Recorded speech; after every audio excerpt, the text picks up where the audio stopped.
Okay. You're on the air, Tom. All righty. Thank you. Good evening, everyone. I'm Tom Boak, Chairman of the Kennebunkport Planning Board. This is a virtual planning board meeting. We're using the Zoom conferencing format. The agenda is on the town's website, along with all the information you might need to participate.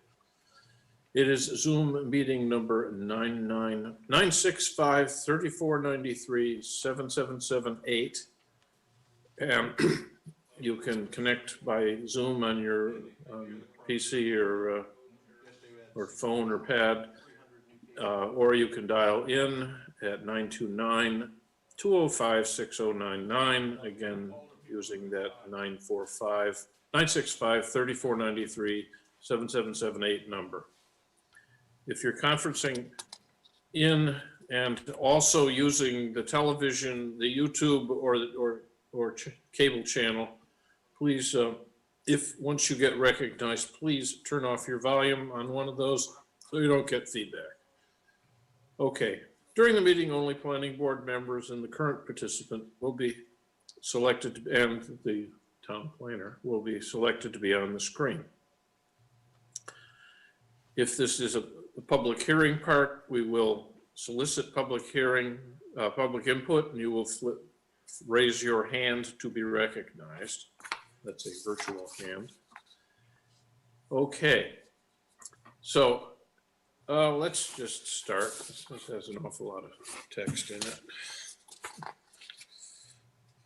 Okay, the first item is Robert Williamson, Atlantic Environmental Authorized Agent.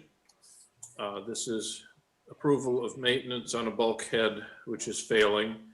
This is the reading of the finding of facts. So Ed, if you want to proceed with that, that would be great. Certainly. Kennebunkport Planning Board, findings of fact and decision on the application of Robert Williamson, 47 Ocean Ave, Kennebunkport, Maine. Following site plan reviews pursuant to the Kennebunkport Land Use Ordinance held on 16 September 2020 and 7 October 2020, and the public hearing held on 7 October 2020, the Kennebunkport Planning Board makes the following findings of fact and conclusions and renders the following decisions subject to the conditions enumerated below. Findings of fact are as follows. The applicant is Robert Williamson, the applicant, with a mailing address of P.O. Box 1950, Kennebunkport, Maine 04046. The property has a street address of 47 Ocean Avenue, Kennebunkport, Maine 04046. The property is identified as map 10, block 1, lot 7 on the municipal tax assessor's maps. The property is located in the riverfront zone and also in the resource protection zone for coastal wetlands. In a letter dated 8 January 2020, the applicant authorized Atlantic Environmental LLC in Woolwich, Maine, to act on his behalf in this matter. Mr. Timothy Forrester, owner of Atlantic Environmental LLC, represented the applicant at the planning board meetings. The applicant demonstrated a legal interest in the property by providing a warranty deed recorded in the York County Registry of Deeds, book 2788, pages 293 and 294, on the 19th of May, 1981, and a quitclaim deed recorded in the York County Registry of Deeds, book 3013, pages 81 and 82, on December 2nd, 1982. Per information provided by the applicant, the property comprises a bulkhead with riprap along the Kennebunk River, approximately 190 foot long, along the entire front edge of the riverfront condominium property at 47 Ocean Avenue. The applicant also has a 15-foot easement along the entire upland edge of the bulkhead to allow for its maintenance. The property and easement together comprise approximately 2,850 square feet. In an application dated 5 August 2020, the applicant proposes to stabilize the existing bulkhead, which is failing. The proposed approach is to cover the bulkhead's entire outward face with filter fabric, install an 8x8 pressure-treated timber pilings adjacent to existing pilings, which will remain in place, and a pressure-treated timber whaler along its entire outward face, and then place riprap along the entire 189-foot length of the bulkhead. During the board hearings, the applicant reported that the whaler was expected to be of larger dimension than the pilings, approximately 10 by 10 inches. The proposed riprap would consist of irregular stones that measure approximately 18 to 30 inches in diameter, forming an approximate 7-foot tall barrier extending outward approximately 7 foot from the face of the existing bulkhead toward the river in a downward 1-to-1 slope. The top edge of the new riprap barrier would be at the approximate mean high water mark. The bottom row of stones would be buried approximately 1 foot below grade. The barrier's approximate 7-foot by 189-foot surface area would comprise 1,323 square feet of direct impact to the coastal wetlands. In discussion with the planning board, the applicant explained that most, if not all, of the area to be covered by the riprap is already covered by gravel that has slipped out from under the failing bulkhead, and that no significant marine life will be negatively impacted by the new barrier. All work is proposed to be performed on the uplands, from the upland side, working section by section during the low tides and stabilizing each section as work is performed. Construction access will be from the adjacent lot at 43 Ocean Avenue, the Arundel Wharf Restaurant, which is owned by the applicant, onto the 15-foot maintenance easement at the front riverside edge of the riverfront condominium property at 47 Ocean Avenue. The plan states that at project completion, the easement area will be restored to its existing starting conditions, and that areas of soil disturbance will be stabilized with vegetation and mulch in accordance with MDEP's permanent soil stabilization best management practices. During the board hearings, the applicant explained that the easement would be fully stabilized at the end of the construction period, and that a follow-up effort would occur once the ground thawed in the spring to complete the restoration of the grassy sections of the easement. In an email, the applicant agreed to a request from an abutter at 49 Ocean Avenue to trim up a mature bush at the corner where an existing bulkhead meets the cement bulkhead of that adjacent property. During the board hearings, the applicant reported that the work, which they want to begin in January 2021, was expected to take 3 to 4 weeks to accomplish. The applicant advised that work would be performed only during the daylight hours. Permits from the Army Corps of Engineers and the Maine Department of Environmental Protection have been approved for this proposed project. Copies were included with the application. A letter dated 4 August 2020 from Rick Roberts, the chairman of the Kennebunk River Committee, was included with the application, stated that the committee has reviewed and unanimously approved the project. The applicant requested no submission of performance waivers from the requirements of the Kennebunkport Land Use Ordinance. Pursuant to the requirements of Article 1010A of the Land Use Ordinance, Guidelines for Decisions, the Planning Board shall approve a site plan application unless it makes a negative ruling on one or more of the following identified findings, which would otherwise compel denial. And let me just report that items A through P are all either findings yes or not applicable.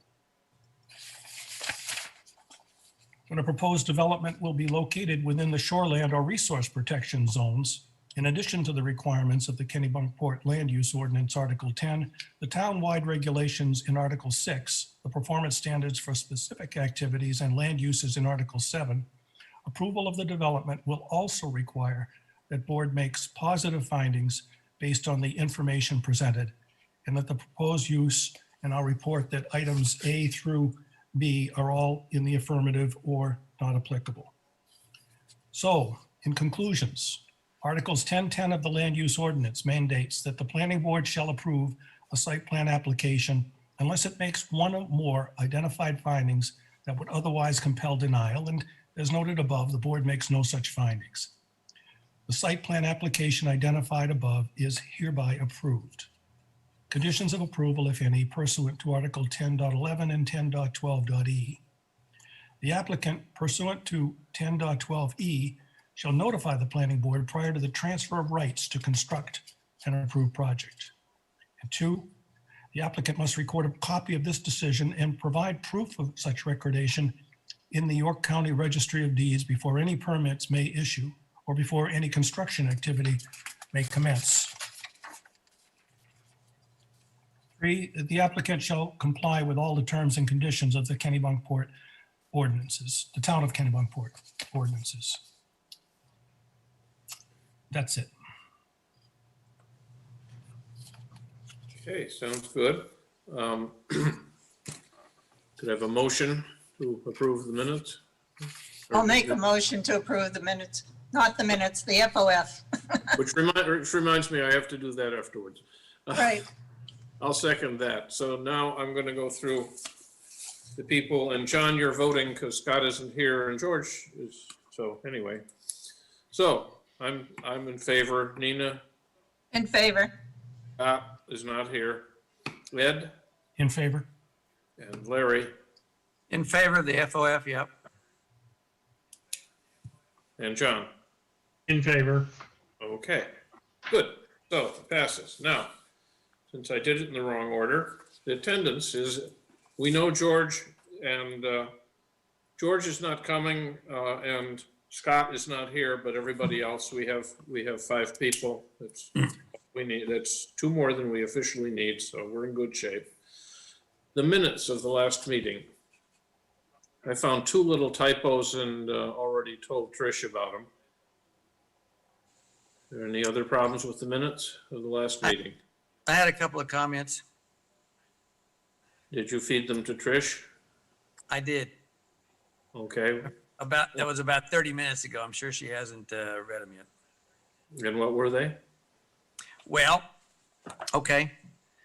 In 2 locations. The first one is with regard to the Kennebunkport Heritage Housing Trust, and it's, I don't know, about halfway down. So it's in the paragraph that talks about risk. And so I added some of the comments which I made into the minutes, and basically, so the paragraph or the first sentence of the paragraph I'm looking at now refers to the specific risks as follows. Mr. Simmons also asked if there was any specific assessment of risk associated with the subdivision, such as financial risk, fire risk, and roadway accident risk for properties located near Highway 9. So that's just adding the specific ones that I mentioned, since they didn't mention any themselves. And then I had a comment on the little riprap wall. It just clarifies what happened in the meeting.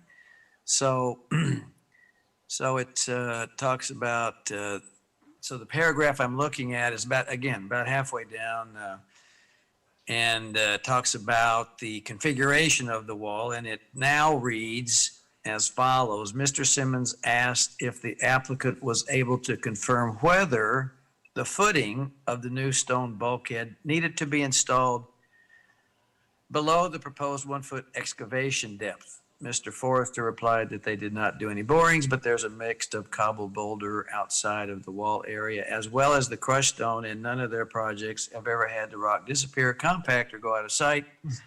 So the proposed configuration has always worked for them in past projects. So again, it just adds a bit of clarity, I think, to what actually happened in the meeting. Okay, That's all I got. and you provided them to her, so, I did, yep. okay, good. All right.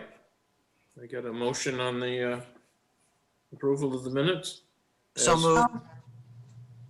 I'll make a motion to approve as amended. Okay, Okay. all right. I'll second it. Okay, so let's go through again. I'm in favor. Nina, Yes. Ed, In favor? Larry, In favor? and John. In favor. Okay, that brings us to, strangely enough, the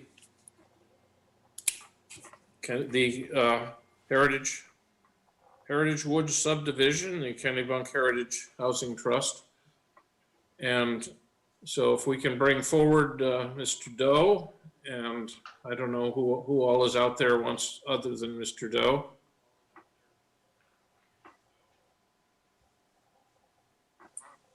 Oh, Scott's in. Okay. Yep. Warner told me that Scott was sitting out in the cheap seat, so I promoted him. And I have Ralph Austin and Pat Clancy with their hands up. Shall I promote Okay. them? Those like to see those guys, sure.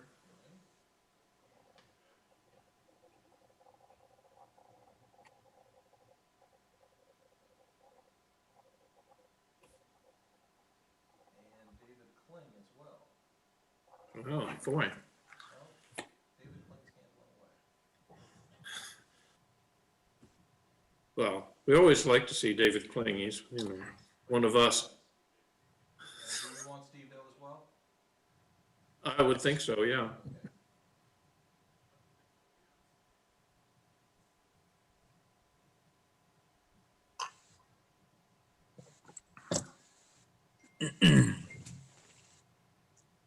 All right. Evening. Okay, so this is the second half of the public hearing. And but first, we go around the board to see if there are any questions, and if you have anything new. The only new thing I saw this past week was that you have completed the peer review of the costs and come up with a new number that you agree on. So, Yeah, there was several things that we provided. One was the cost estimate. And then Ralph provided several documents, one relating to the right-of-way and how the DOT has discontinued that. So, and then I think there was some lease agreements that were also yeah, forwarded. the modified lease Ralph agreements. can weigh in on that as well. Yeah, you've allowed cats now. Yes. Cats Maybe and gerbils and hamsters and ferrets. Yep. In our defense, we always did. We just didn't word it real great. Okay, so I guess, we really covered all the questions the last time. So does any board members have new discussions? I had a couple. Okay, go. So I really appreciate the cost estimate. That looks very, very good. I did have 4 questions with regard to the cost estimate, though. The first one is whether the material quantities for the roadways align with the cross-section in Appendix R of the subdivision regs. I tried to do some ratios, and it seemed like there might be a little bit too much base paving and not enough finished paving, but I don't know. Anyway, if you could just verify whether your materials, actually align with the requirements in Appendix R. You don't have to do it right now, but in the future. That was my first question. My second question was, are there going to be any streetlights? And again, I don't think you have to answer that right No. now. No streetlights, okay. So are there be any fire hydrants? I mean, do you have any, fire? No fire hydrant either. No fire hydrants, okay. So, and There's then, fire hydrants. There's fire hydrants on Main Street. okay, and so the fire fire hydrant. approved the plan too. Existing fire hydrants are sufficient for this new subdivision. Is that the basic idea? Yes. Okay. So, and then I noticed that lots 1 and 2 are quite close to Highway 9. So do you need any roadway barriers, any of those guardrail devices in case you get a runaway 18-wheeler going by? Just came to mind. No, those houses are well away from the road, and the road actually drops off there. So if they do go off, they're gonna end up in, more of a hole than hitting the houses. Okay, so you have a barrier, but it's like the separation, a spatial separation, and kind of a ditch of sorts. Mm. Is that right? Yes, Okay, so there you go. yes. No lights, existing fire hydrants is all you need, and the roadway or the houses are located beyond existing safety barriers. And so the only question, I guess, is if you could just double check the material for the roadways. Appreciate that.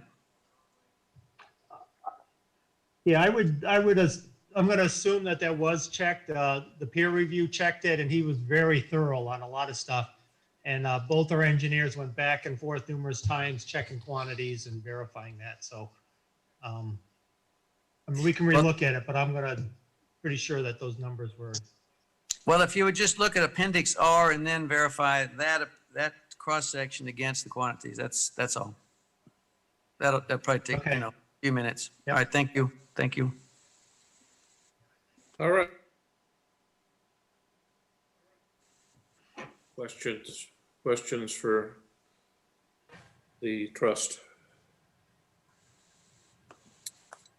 Okay, well, in that case, I'm going to open up the public hearing. And so is there anyone going to raise their hand for public to be heard from?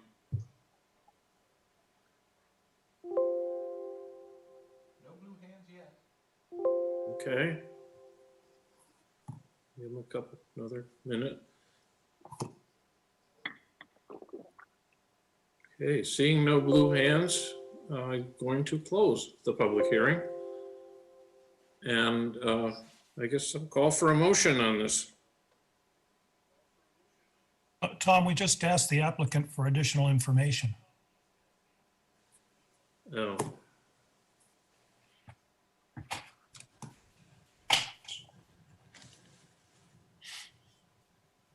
Yeah, Well- we did.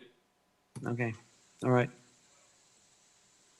I mean, if I might, Mr. Chair, I think Steve said that this has been peer reviewed by the board's engineer with a back and forth between our engineer and the board's engineer. I assume if there were any issues that would have come up. If Larry would like us to do one final check, I think that would come at the time of getting a building permit or a performance bond for the work to be done. You can add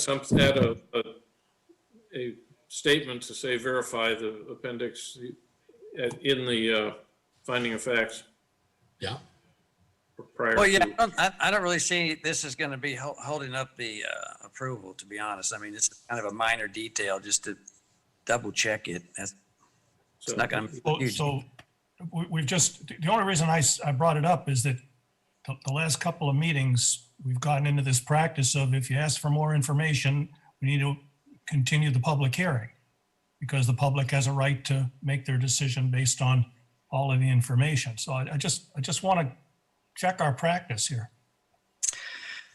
Well, my view is it's not really new information. It's just to make sure they've got the quantities sufficient to cover the required detail. So, I mean, it's really not going to have a big impact except when it comes to construction, in my view. So I don't really see it as a, significant reason to hold everything up. Well, the thing is that, Larry, that we commissioned a peer review and they studied the whole thing, and they studied, the same peer reviewers studied the costs. And, I think I sort of thought that was why we were doing the peer review, not necessarily to second guess the peer reviewers. Also, too, just to to kind of remind the board what the process is. Once we get started with a subdivision, the same firm that's done the peer review, will be the engineer that comes out and does construction inspections as well. So, the town holds an escrow for inspection services, and we'll set up a schedule for them to come out and do some periodics as well. So, I can certainly make it a note that, that Acorn, verifies, the pavement quantities before we get into, that piece. But, they're part of the inspection process along the way. Yeah, this is a minor issue in that we've already been through it and the public has had a chance to weigh in on it. And just the verification or something like you can put into the findings of fact as something that has to be done. Or just like we would put into the findings of fact that subject to the Board of Selectmen approving, giving up the right-of-way and so forth, the application is approved. I don't think that's a problem. I think when it's a problem is when we ask for an attorney's opinion or something the first time, and there's an issue about a major development, such as whether a road can be used for, into a subdivision that's not normally a public road, or, we can make the public road can be used even though the intersection doesn't quite meet the LUO, things that the public would really weigh in on. I think the issue of, making sure that everything's hunky-dory for construction is within Werner's and Acorn's purview. Well, exactly. And this particular issue will be totally invisible to the public. I mean, this is just a question of where So how much. Larry, if you provide me a sentence to add to the findings of fact, I will do so. Okay. And you can withdraw it as an action item for now. All right. Okay. Yeah. All right. Very good. Okay, I have not yet, well, I have actually finished the finding of facts, but we'll do it the next time. And by then, the selectmen will have accepted the Right. the thing. That part of my current findings of facts can go back away. But anyway, I need a motion, I guess, at this point. I'll make a motion to approve the application. I second that motion. Okay, so I'm going to go through the list again. I'm in favor. Nina? I'm in favor. Scott?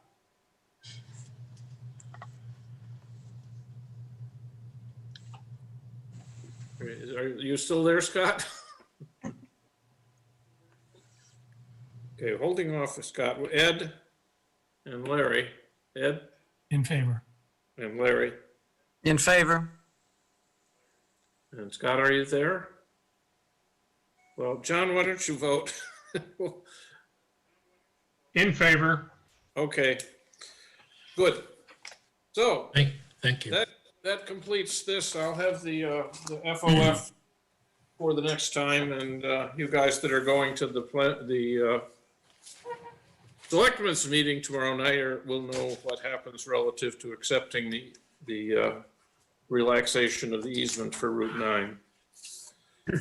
So that brings us to, since we have Steve and we have Ralph, the only person, we probably don't need you anymore, Pat Clancy. Thank you for being there. Thank you. Okay. So, all right, we have Earth Restaurant. We had the initial presentation last week. This is site plan review to change the use of the restaurant from seasonal to year-round. And this is for Earth Restaurant, and Steve Doe is the presenter. So do we have any new information on this, or would you like to, why don't you this is the first public hearing, so why don't you quick share what's going on with us? Sure. First, there was some new information which I sent in. There was some corrections that I had to make to the application and cover letter. So that was sent in. And then Larry had some questions regarding the septic system and whether there was potential for freezing in that when we're rotating back and forth. And I had a reply that I sent in that it's not going to be an issue. So that was the only open items that I saw. So as far as for the public, this application is to make Earth Restaurant a year-round restaurant versus seasonal as it currently is. There's nothing else to be year-round, but part of the process is that to make it year-round, they have to make the utilities to it frost protected, so the water line will have to be dug down and placed deeper. Same with some of the sewer lines have to be placed deeper and insulated. That's really the only change to it, is really just going from a seasonal use to a year-round use. There's no increase in seats. There's no increase in employees. It's really just the how long they're open. Ralph is also with me. I don't know if Ralph wants to add anything to it, but that's No, really all I that- have to add. Yeah, it's fairly straightforward. That's all it is. Just the change in the tourist industry over the years. They find there's a market to keep it, the restaurant open year round, and it will provide year-round employment opportunities for the staff that's there. So I think that's a good thing for the area.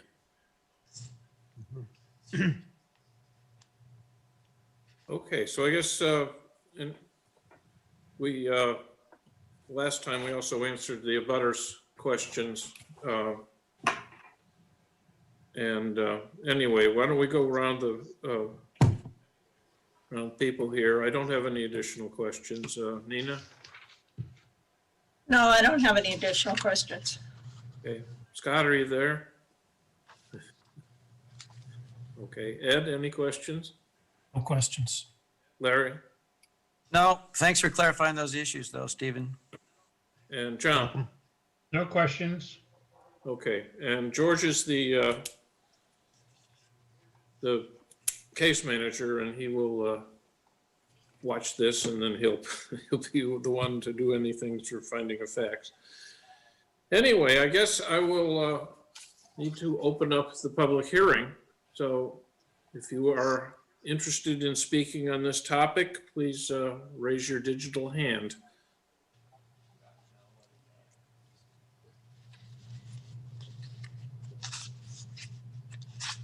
No blue hands? I see no blue hands. Well, then I guess I'll close the public hearing. And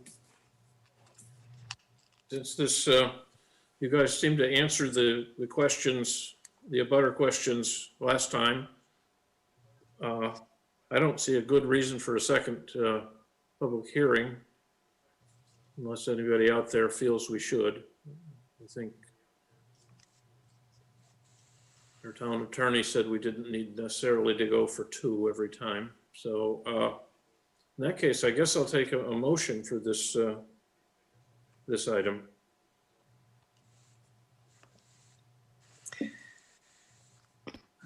So I'll move to accept the application as complete. I'll second that. Okay, so I'm gonna go through. Just a reminder, you're at the public hearing phase, and so the application Yeah. has already been The deemed. application was accepted last, Oh, okay. This is to approve. yeah, the application was Approve accepted the, last. yeah, well, just, just closed the public hearing. Okay. So let me amend that. Oh, I move to accept the To approve. approve the application. Okay, that's what, I'll second that. okay, so I'm in favor. Nina, In favor. Scott? In favor. Scott. Believe me, it's been terrible. The computer's brand new computer. Okay, Ed In favor. and Larry. In favor? Okay, and I'm afraid we no longer care about you, John. I'm sorry. Poor John. Oh, yeah. And George will watch this, and then he'll do the finding of facts for our next meeting. Great. Thank you. Okay, so Thank you. in that case, we're done with both Ralph and Stephen. Okay, next item. Okay, well, next item is two items. Basically, we have two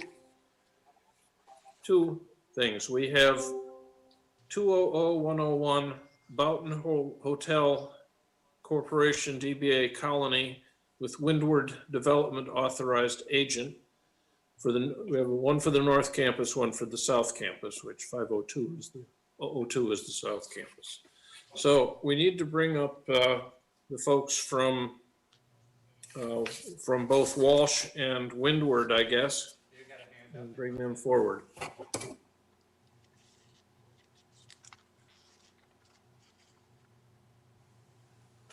promoted Bill Walsh. We also have Silas Canavan and Elliot, I don't know how to pronounce his last name, Severidis. Should I promote both of them as well? I also have Silas and Elliot, shall I promote them? I don't know. Yeah, I think Bill Walsh just nodded his head, so.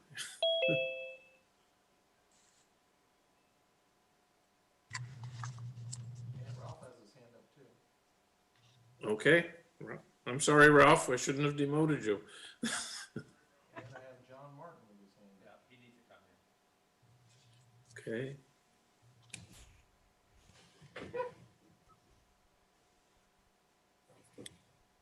Okay, so I guess these two things, mostly it's presenting, there's a lot of duplication, obviously, in the two packages.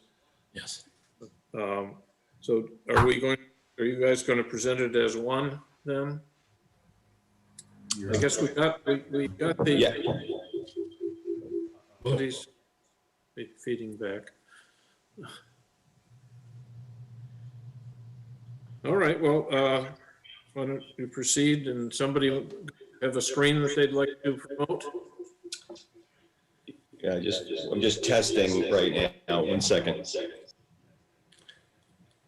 Elliot and Bill, you can't have your mics on at the same time. If you're in the same room, you're going to get feedback.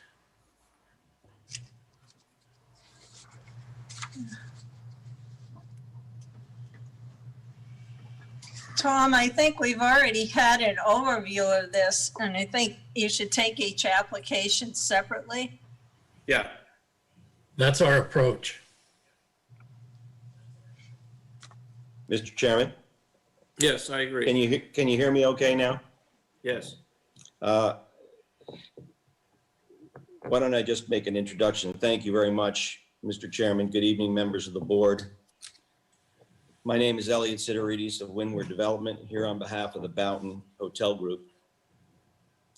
Tonight, we're pleased to present our initial site plan review for two applications. Application number 1, which is the North Campus of the Colony Hotel, and application 2, which is the South Campus of the Colony Hotel. We're fortunate to have John Martin, managing partner of the Boughton Hotel Group, Bill Walsh and Silas Canavan from Walsh Engineering, and Ralph Austin from Woodman and Edmonds. Nina had mentioned we have been here before for a initial sketch plan review earlier in the year. But I would like to briefly, for the public's benefit, go through our presentation. And I'll be brief on the first part, but I think it's important to go through our presentation. And I know time is of the essence, so I'll try to be brief. So our presentation will be conducted in 3 parts. The first, a brief history and overview, as well as the design development and critical summary calculations. The second will be an engineering design calculations in more depth as required, and that will be Bill Walsh. And then number 3, last but not least, Ralph Austin will give us some input on zoning interpretations which pertain to these two applications. At some point, we'll sprinkle John Martin into the discussion for historical perspective, community culture, and to answer any questions regarding hotel operations. As you know, we were before the board back in January for the sketch plan review. At that time, we presented a combined vision of the two campuses. Since then, we've refined, developed, and separated the two campuses into two distinct applications. We also have invited all the neighbors within 200-foot radiuses and beyond for informal workshops, as well as multiple presentations at the Colony Hotel. We have encouraged them to contribute their comments to the town, and we did this in an effort to strengthen our vision while considering the neighbors as part of the process. To that end, we've also conducted meetings with the town manager, DOT, CMP, KKWW, police and fire departments. So I trust that you've all read my narrative. So as not to be repetitive, I'll get to our selected images and try to condense those as Nina has suggested. So let's start, if it's okay with you, for our review on application number 1. Please. If you look at the first image, you will see a overview of a vacant Cape Arundel area. This map was drawn in 1872 by a gentleman by the name of Cruikshank, a noted landscape architect out of Boston. And you'll see a hotel site, which is a prominent site, most prominent site at the beginning of Cape Arundel. On the west side of it, you'll notice the Kennebunk River, and you'll also notice a suggested fountain park next to Ocean Avenue. On the right side of it, on that triangle, you'll notice Glen Haven Park in this map. And the other notable item that you should notice is Ocean Avenue ends at Kings Highway and then takes a right up to what is now South Main Street. There is no bridge at Port Lobster that crosses and continues Ocean Avenue. The other notable item we all should look at is Kings Highway, which is now Colony Avenue. To the north of it, you'll see Glen Haven Creek, which is now Fairfield Creek. You'll note a pedestrian walk at the edge of that creek, faintly on that map. Can we go to the next image, please? This next image shows an 1873 map and a current Google map side by side. The 1873 map shows Cruikshank's first move and the Seashores Company first move at the Ocean Bluff Hotel, which is oriented east to west, not towards the ocean. That was the first property developed on these densely laid out properties that were never developed that way, but the first one was the Ocean Bluff Hotel. You'll still notice the Glen Park, you'll still notice the Fountain Park, and you'll also notice this pedestrian walk along Glen Haven, along with the lookout. The right-hand picture shows a Google of our application number 1 site, which is the recently acquired properties, which John and Boughton Group have acquired. We're circling those. They start at the Fontenay Terrace Hotel, motel, and end up at the East House, along with several buildings up against the coast or the water. Next image, please. This image shows the Ocean Bluff Hotel circa 1880s. It orients to the river rather than the ocean. That was where the most activity was in those days. The condominiums are not there at this point. The next picture shows the Ocean Bluff Garage circa 1920.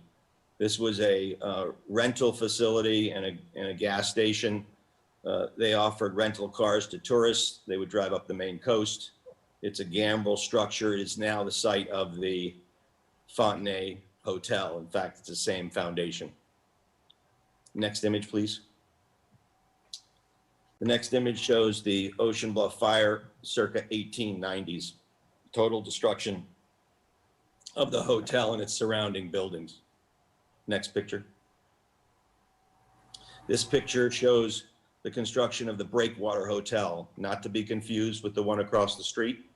This was the original name of what is now the Colony Hotel, built in 1914, beginning of World War I, spanning 4 years to 1918, now coincidentally a marking of the Spanish flu. Next picture, please. This picture is currently currently the foundations and 2 floors are on the North Campus. It's the Oceanic Hotel. It was a 50-room hotel circa 1953, reduced to 20 rooms in 1954 by the Boughtons. Next picture, please. This is an aerial picture taken in 1947 under Boughton ownership. You'll see a section of the beach owned by the Boughton Hotel Group. You'll see the South Campus showing the Boughton House, the large structure of the hotel, the foundry, the kitchen, the dormitories, the Gallon House, and then behind it, the North Campus, Oceanic is still standing as a 6-story structure, several buildings to the left of it, and some residential buildings, an open area, and then to the far left, you'll see the Ocean Bluff garage where the Fontenay now stands. Next picture, please. This is a picture of the shuffleboard courts, which currently exist in that location. 1954, Oceanic in the background across the street, across what we know as Colony Avenue. Next picture, please. This is an overall picture, overall view, a flat Google shot showing Colony Avenue now, which bisects application 1 and application 2, North Campus and South Campus. And it shows a couple of things. It shows the crescent or roughed out crescent of the South Campus, a green space, and the Colony, which is a much larger structure, higher structure than what is allowed currently, set back off the road.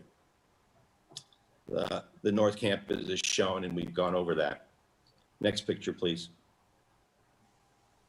So this is our first concept sketch, which when we were asked to develop a master plan and look at these 2 properties, our first challenge was to create a entrance to a campus that has visual connections across the Colony Avenue. So that was one of our challenges. The other challenge was to actually create an entrance to the Cape Arundel neighborhood, which houses and contains some of the most significant architectural examples in Kennebunkport. So those 2 things had to be solved with this approach. And we decided to use that crescent, rough crescent on the south side and flip-flop it to the north side and create this park or oval, this green oval. And you'll note that the entrances on the right show these masonry entrances, and we duplicated those on the left. No buildings were started at that point. The issue was trying to get the road, the infrastructure to set up our organization of parking and buildings and setbacks and so forth. Next picture. This is looking west towards the Kennebunk River. It starts to show some overlay, putting the utilities underground, showing some green space on either side and starting to create some sidewalk images and some crosswalks. Next picture, please. This next sketch is a very rough sketch, and it shows how the oval starts to organize the parking. It sets the parking back away from the street as the South Campus does. It also starts to look at the edges of a broken set of volumes, which create a building with some archways looking out to the creek, out to Fairfield Creek, and looking back to the park area. Of course, these volumes are residential in height and don't exceed the allowable 30 feet. Next picture, please. This image is an important image because it shows Kennebunkport on the lower right, its size. It's a town that used to have a town green in it back in the early 1800s, mid 1800s. That those town greens were turned into parking lots, and there's very little green space. As you travel up Ocean Avenue, there is a green that's used by the crafts fair for the town, a couple hundred yards away. And as you travel up the famed walk towards towards the Colony, you will see the size of the Colony campus now acquired, and you'll see our green oval, the first green move we made to establish what we call as an abstract town green, which the Colony Avenue bisects. Next picture, please. So the first hardline drawings that we're looking at are the nonconformance items that we sought to deal with in this proposal. And if you look at the red line, you'll see the divisions of application number 1 and application number 2. We're going to focus on the North Campus. And we focused in on the nonconformance of what we were dealing with.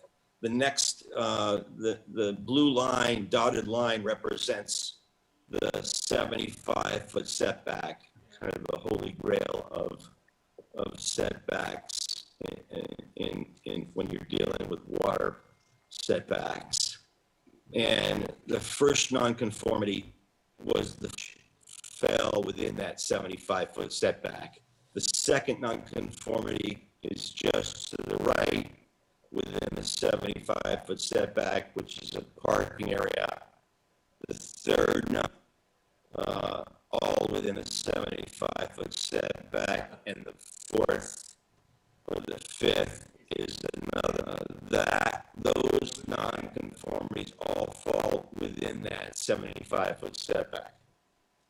But as important, we have nonconformities that are within the 250-foot setback, side, front, and rear yards. We'll start again with the fontenay. We've got a side yard setback of, again, 0 lot line. We have a front yard setback of the feet. As you travel around Colony Avenue, you're going to hit the East House, which was formerly the Oceanic, which has a front yard encroachment as well. Those are the nonconformities, the major nonconformities of the North Campus. Next item, please. So this drawing shows you the development of the parking areas. It shows yellow, the development of our volumes around the ovals. It starts to show you the green that we are removing, which are the nonconformities closer to the creek, and trying to the greatest practical extent to improve our nonconformities, not to make them worse. On the left-hand side, some safety improvements that we're making. If you start from, my eyesight's not that terrific, but let's start from A through, there's some way to the building number 2 on Ocean Avenue. The next items show some improved crosswalks, which are the next group of items. 2 new sidewalks that we are installing for safety. The next, the next table to the right shows proposed campus parking count, North Campus parking count. We're proposing 65 spaces for the hotel rooms. We're proposing a 44-seat eatery market, which is facing Ocean Avenue, that separate building too. And that total required is 80 spaces. We have provided 122 spaces and have some extra parking, which we'll get into when we get into the parking tables. The next table down to the far left shows you North Campus 250-foot shoreline zone impervious existing condition. It shows proposed conditions as well. The middle table shows the North Campus 75-foot setback, existing impervious, and proposed impervious. And in all those cases, the numbers are below what is existing. And then finally, the combined 250-foot setback shows you the existing and proposed. Next slide, please. This shows an overview of the two camp only, but let's take a look at the North Campus and talk about the green oval, which we spoke about earlier in the center that we're proposing. It starts from the market on the left side and east side of the Colony Avenue. And if you recall those early drawings of Crookshanks back in 1873, that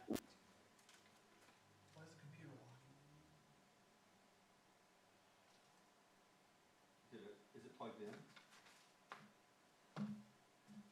Yes. Did it just crap out? Well. Can you text Warner and tell him?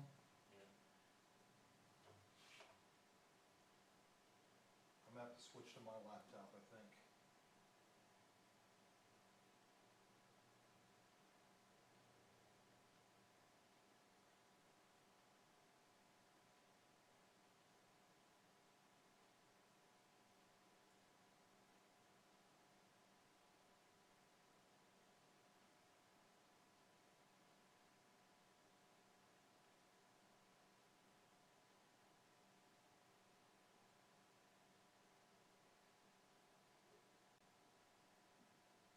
Not sure what happened.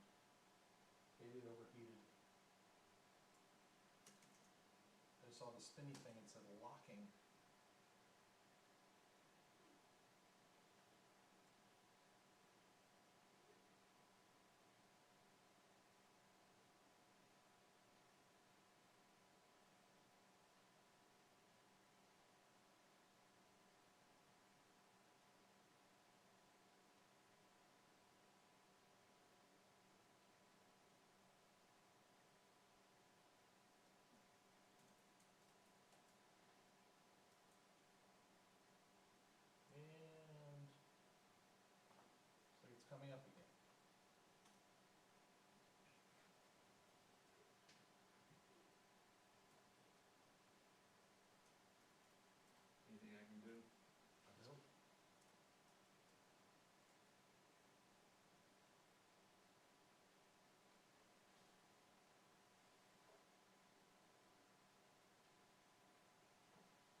This shows the floor area of the proposed volumes that we're proposing on the site. As you can see, building 2 is totally outside of the 75-foot setback. Therefore, there's no encroachment anymore. The building 1A, 1B, 1C, there is encroachment, but much less than what there was. So those are all the calculations within the 75-foot setback. Those are just floor areas, square footage. Next. The next picture shows our impervious areas within the 25-foot setback. And those are impervious, meaning areas that don't, they're either grass, they're either concrete or solid roof materials. And those show the pavement, buildings, and decks as a total of what's existing in the within that 75-foot setback. And the next drawing shows what we're proposing.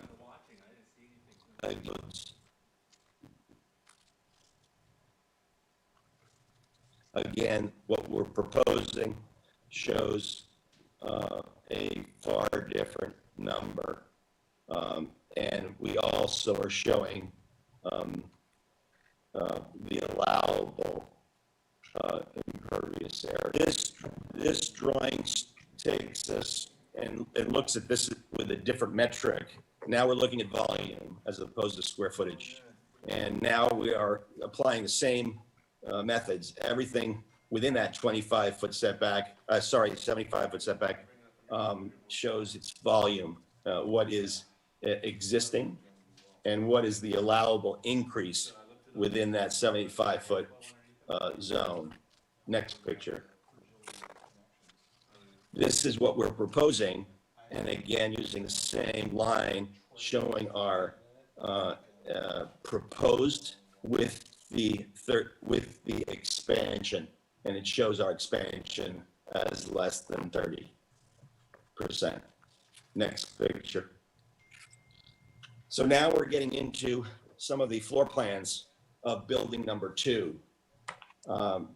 And building number 2 is the restaurant eatery.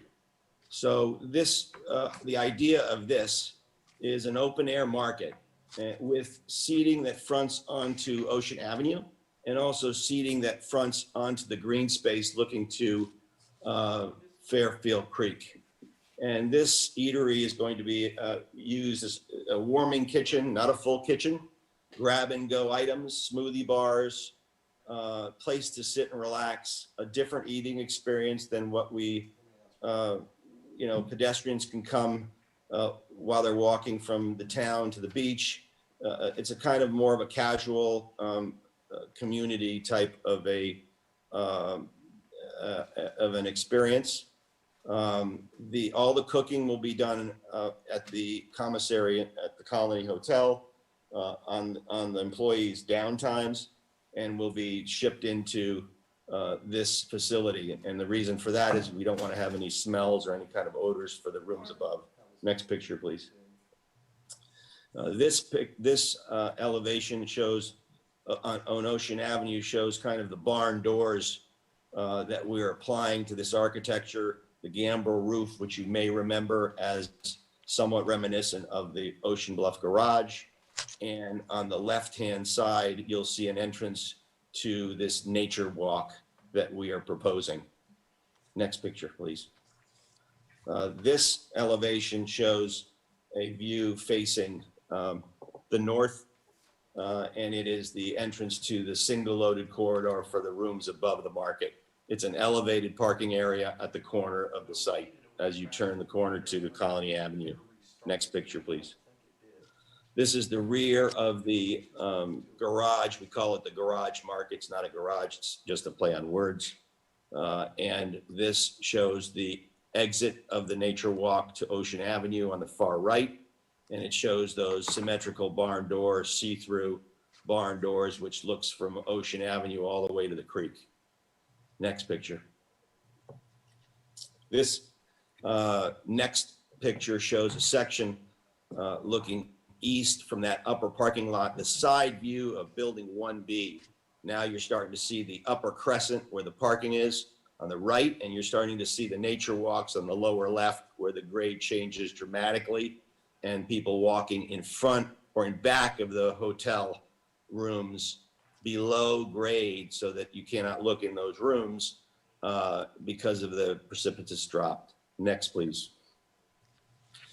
This is a floor plan of volume 1B and 1C, not the center building, but 1B and 1C. It's a mirror image, just flip-flopped.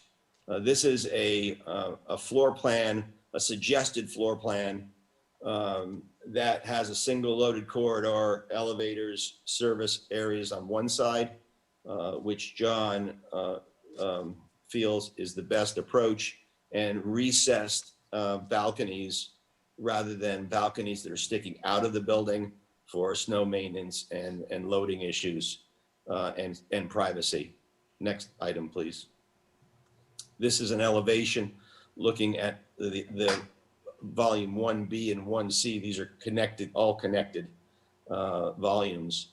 And this is a view facing the park or the oval. Next picture, please. This is a picture facing the creek, which shows the recessed balconies. Next picture, please. This is the center reception area, building one, volume 1A, which is a reception area. And this building, which is a smaller structure, a portion of the building, looks directly onto the through the oval to the main entrance of the Colony Hotel, which is the big entrance. So it's some maybe 400 or 350 feet away, but visually it's the center, small secondary building to the major hotel, but a visual connection. Next picture, please. This is an elevation looking at the park view. You'll notice some arches that have second floor connections to the other volumes. And these arches are reminiscent of some of the arches at the big hotel, but they look down to the creek and look back towards the park. Next picture, please. This is the opposite view from the creek. Next picture, please. This is the lighting posts that we're working with the town on. They suggest these posts and lights. They're working with some LED fixtures right now. The only place we're thinking of using these are on the Colony sidewalk, Colony Avenue, on the south side of Colony Avenue, where we're installing the sidewalk, not necessarily on both sides, because we don't need that much light, and we're not looking to create a lot of light in the back of facing the creek. We want it to be a fairly residential feel in terms of the lighting, low levels. That concludes the my part, and I'm going to hand it over to Bill so he can give you a quick overview of his presentation, if that's okay with you. Here we go.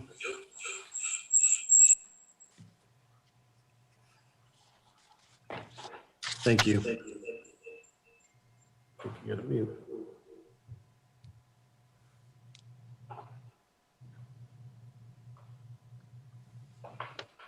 You okay? Sorry, technical communication here. Again, Bill Walsh with Walsh Engineering. I'm gonna try to. We still got an echo. Can Elliot mute, please? I did. One second.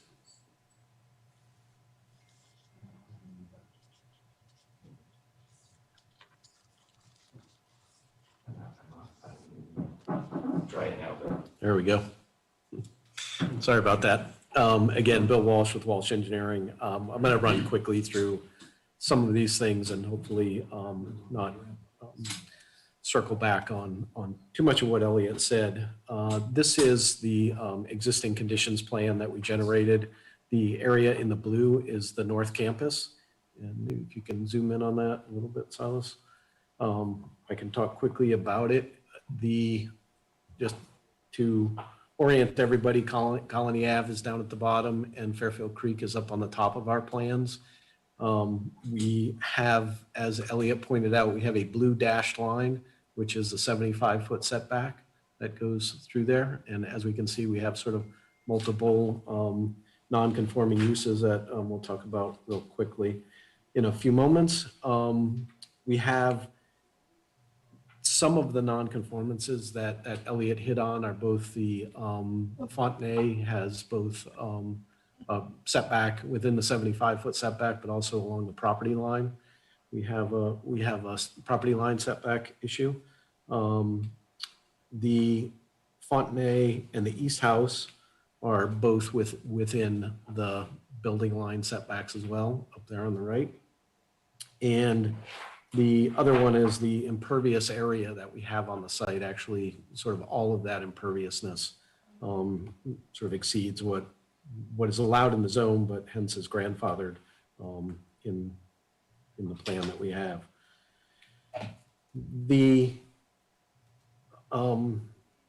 All the structures that you see on the north side of the campus here will be demolished. We have the Fontenay to the left, and I think we have some photos, Silas, that you might be able to pull up. The Fontenay, yeah, this is on Ocean Avenue, sort of looking back, and you can see this is one of the setback issues, but we have a property line that is essentially a zero line setback right there on the side with Mabel's. And that building, this building obviously would be taken down. And as Elliot pointed out, the new building too, I think it is off to the right. It's going to be pushed further away from that property line. We have, this is one of the other things, the Fontenay, it essentially abuts right up to the base of the water right there. It's within a few feet of the water line. So this will, in removing this, we will make this more conforming with the proposed development.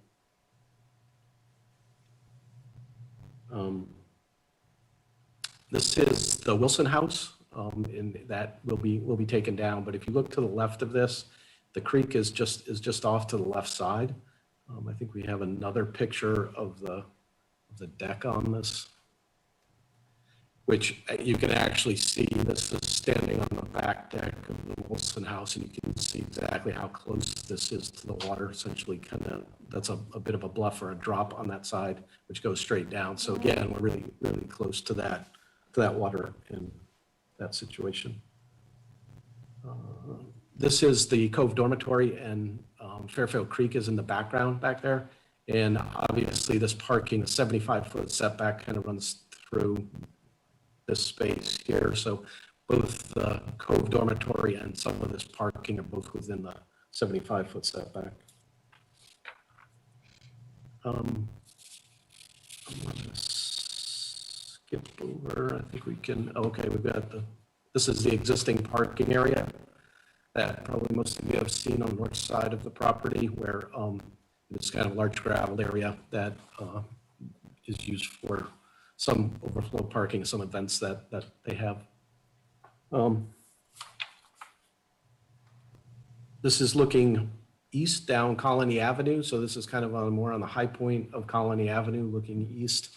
And to the right, you have the Staff House and the Gallon House. The Staff House is one of the buildings that's coming down on the right.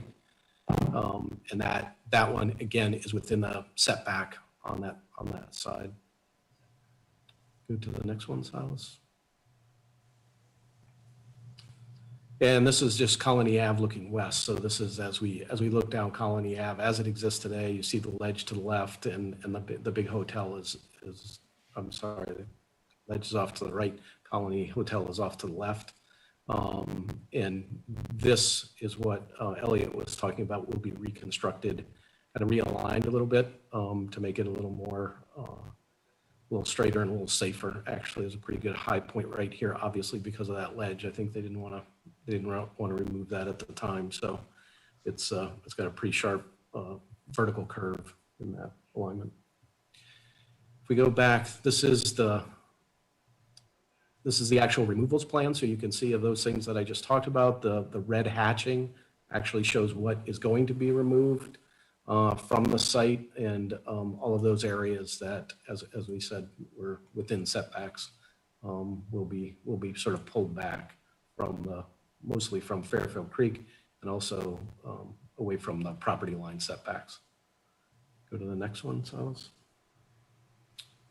All right, this is some of the conformance stuff. I guess we didn't, the utilities on site, I don't know if we have that one.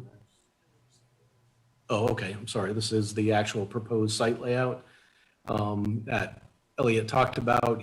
We've labeled these as buildings 1A, 1B, and 1C.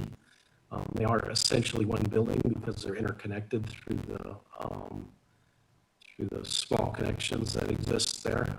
So we call this one building, talked about as well, that has the market and the rooms above. So that's the overall site layout. The utilities for this constructing Colony Avenue and bringing in new utilities to the project. Fucking thing went down again. All right.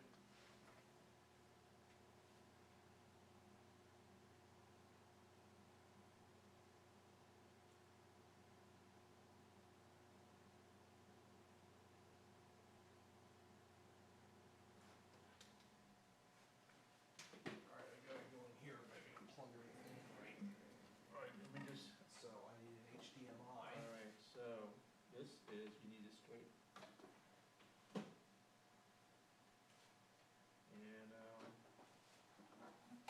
I'll take this off. Ow, Jesus, that stuff is hot.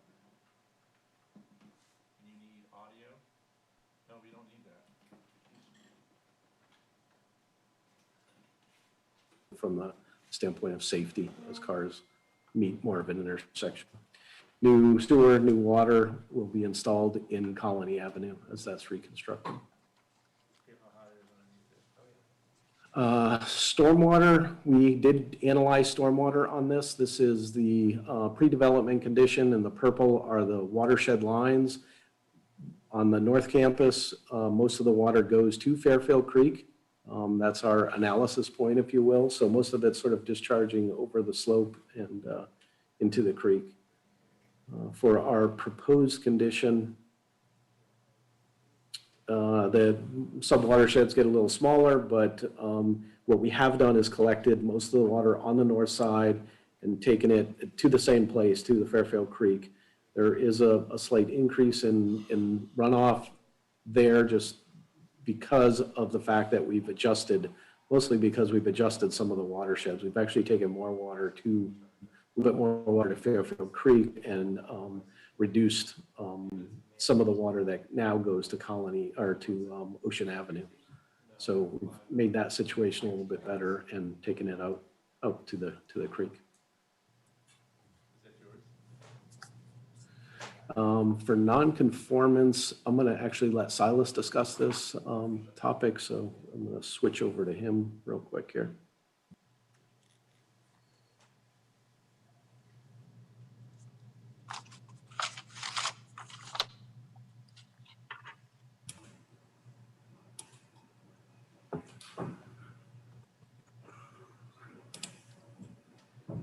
All right. Thanks, Bill. Assuming everyone can hear me at this point. So as Elliot had mentioned previously, there are a number of existing legal nonconformities on the site. We're going to step through those in a little bit more detail right now. These are the same plans that Elliot had flashed in front of you during his presentation. Just as a reminder, this is the existing, this is the existing condition here. The green dashed hatch is existing impervious area that's within the 75-foot setback. And we've quantified all that, and the existing impervious area is 14,656 square feet. That exceeds what's allowed in the 75-foot setback now, so we're not exceeding that. This is the proposed plan, again, showing what's proposed impervious. within the 75-foot setback. And we're actually reducing the overall impervious within the 75 pretty significantly. We're down to 5,184 square feet from 14,656. So from an overall impervious standpoint, it's quite an improvement to the 75-foot buffer. Next, I'm going to look at footprint and floor area. The green hatching on this is the footprint of the building, which is of the buildings, not to be confused with overall impervious area. The ordinance does not allow for an expansion of building footprint, so we had to be careful about how much footprint we kept within the 75. If you look at if you look at this table up here in the upper right-hand corner, our total footprint is, it's a little hard to read, but 5,676 square feet in the existing condition. If you go down to the bottom of this page, you see the red hatched area. That's what we're considering to be floor area. Again, there will be a proposed expansion in floor area within the 75-foot setback, but it's within the ordinance allowable 30% increase. So these tables down at the bottom here, we've quantified each building individually, and then we've added all those up on the right-hand table over here. And we've come up with an existing floor area of 9,846 square feet.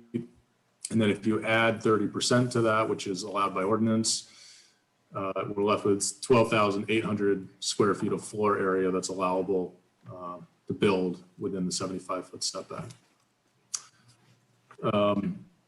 While we're on this plan as well, I just want to point out the setbacks. They're not numbered on here, but they are on our other plans. But as you can see, the Fontenay is right up against the high water line of Fairfield Creek. So there's really a 0-foot setback on that. The water does actually come right up to the building. And the Wilson House and the Cove Dorm are quite close as well to the water. Going to our proposed plan, color coordinated in the same way. The green is the footprint that is within the 75-foot setback. This table right here, if you see my mouse, is the proposed footprint. We're down to 4,682 square feet. And just a reminder that the allowable, the existing, is 5,676. So we've reduced the overall footprint within the 75-foot setback. And then we've also looked at floor area. Again, we've quantified the proposed floor area in each one of building 1A, 1B, and 1C. And also just a small amount associated with the gazebo. Building 2 is completely outside of the 75 setback, so we don't have to quantify anything in that building. Cumulative totals of those on the lower right-hand corner, we are at 11,353 square feet. And again, a reminder that with the additional 30% to existing, we're under the 12,800 square feet allowable. And again, just talking about setbacks, you can see sort of visually here that these buildings are set back quite a bit farther from the high water line than the existing buildings. The closest point of all three sections of building 1 is 40 feet from Fairfield Creek. And again, we had a 0-foot setback on the Fontenay building here. And the gazebo is approximately 15 feet from the creek, but that is actually all completely within the existing footprint of the Fontenay building as it currently exists.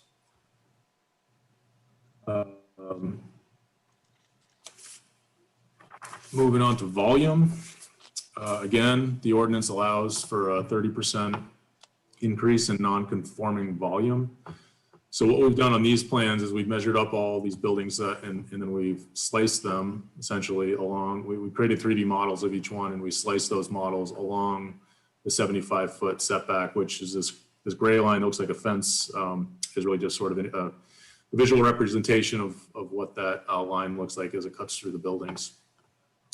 These sections down below are those individual pieces of each building that have been sliced, and the portion remaining within the 75-foot setback, and we've quantified all those. And we have a total of 87,391 cubic feet existing within the 75-foot setback. And when you add the allowable 30%, we have a maximum allowable volume of 118,608 square feet.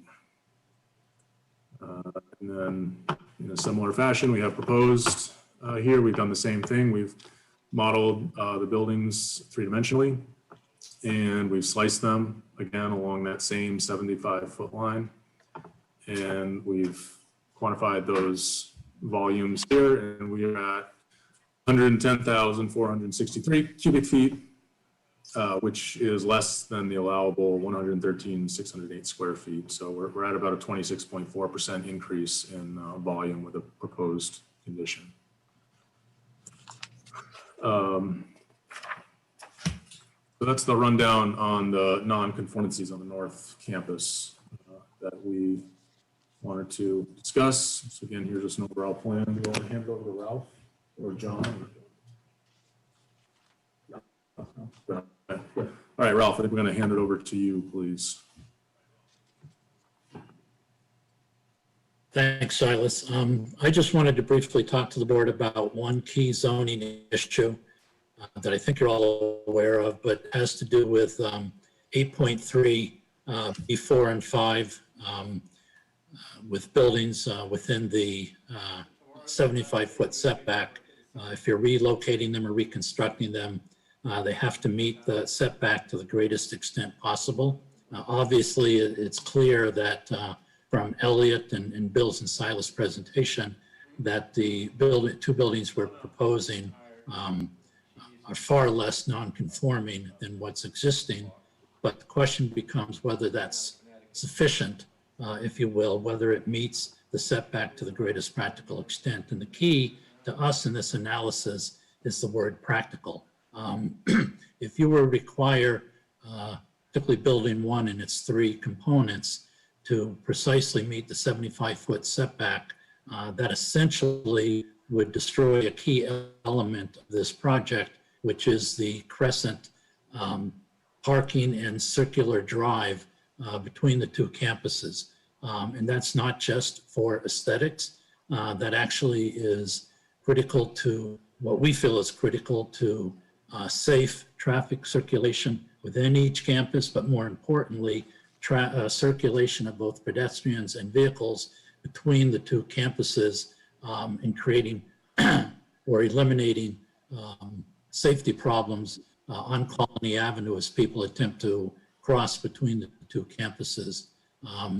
If you push those buildings forward, you destroy that crescent, you eliminate a lot of the green space on the North Campus, and potentially could push some of the parking behind the buildings, which makes no sense from our perspective. I don't think you want parking closer to the resource and have vehicles circulating back there. But it really is the safety issue that crescent provides, or the circularity between the two campuses, both pedestrian and vehicular safety, that we feel this proposal shows that the buildings are set back from the water to the most practical extent possible. And so I guess I turn it back to Elliot.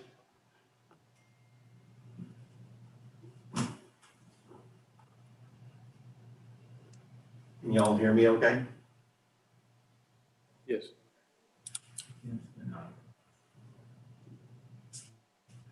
So we try to be expedient with time. We welcome, as far as any questions on application number 1 from you, and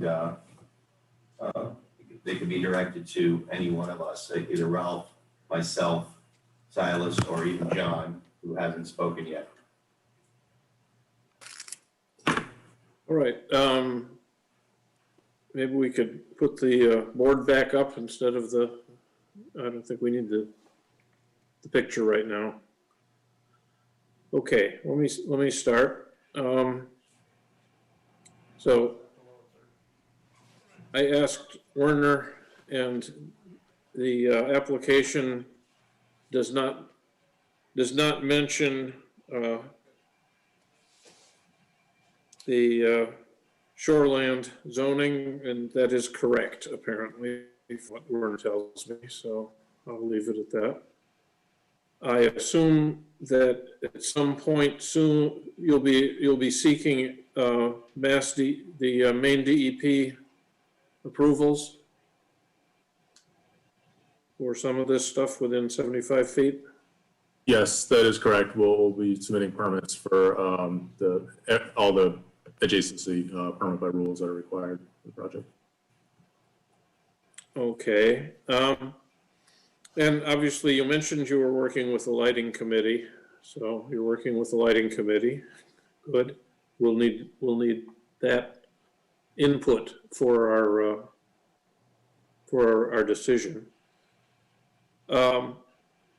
Additionally, I've looked through section 7.7, which is called hotels in the LUO, and we're going to need the fire chief and the fire marshal to report on this this thing. And I assume that on adjacent between the Mabels and the new building, since that's where you're going to put the start of your walkway, so that'll solve the 20-foot property line setback that is in again in 7.7.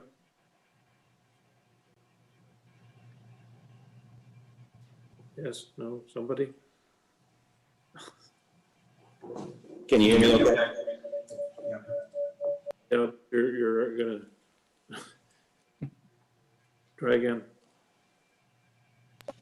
Can you all hear me? Yeah, but you're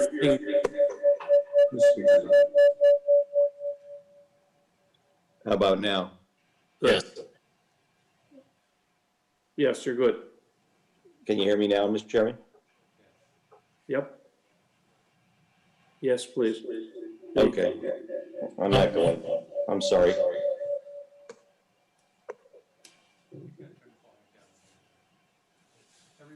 How about now? You're still, you've got two microphones in that. Give me 1 second. I think before you had Silas's mic active, and we were picking Elliot up off of Silas's mic. Can you all hear me now, guys? Yes, please. Yep. Yes. Okay. So let me answer the first question. We have had preliminary meetings with the local fire and police chief, and they have submitted some comments, I believe, to Warner. With regard to the setback on Mabel's side yard setback, which you're referring to, Chairman Bach, we currently have a 0 side yard setback at this point, and we are proposing a 15-foot setback where the nature walk starts. Okay, so that 15 is less than 20, so we may have to waive something that's in this land use ordinance?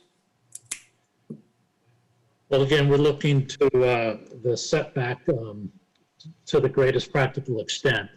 And to move it further would impact significantly the parking that's to. Okay, so that's fine. You're seeking grandfather that piece to from change it from 0 to 15, which is much better, but not quite 20, is what you say. Correct. Okay, cool.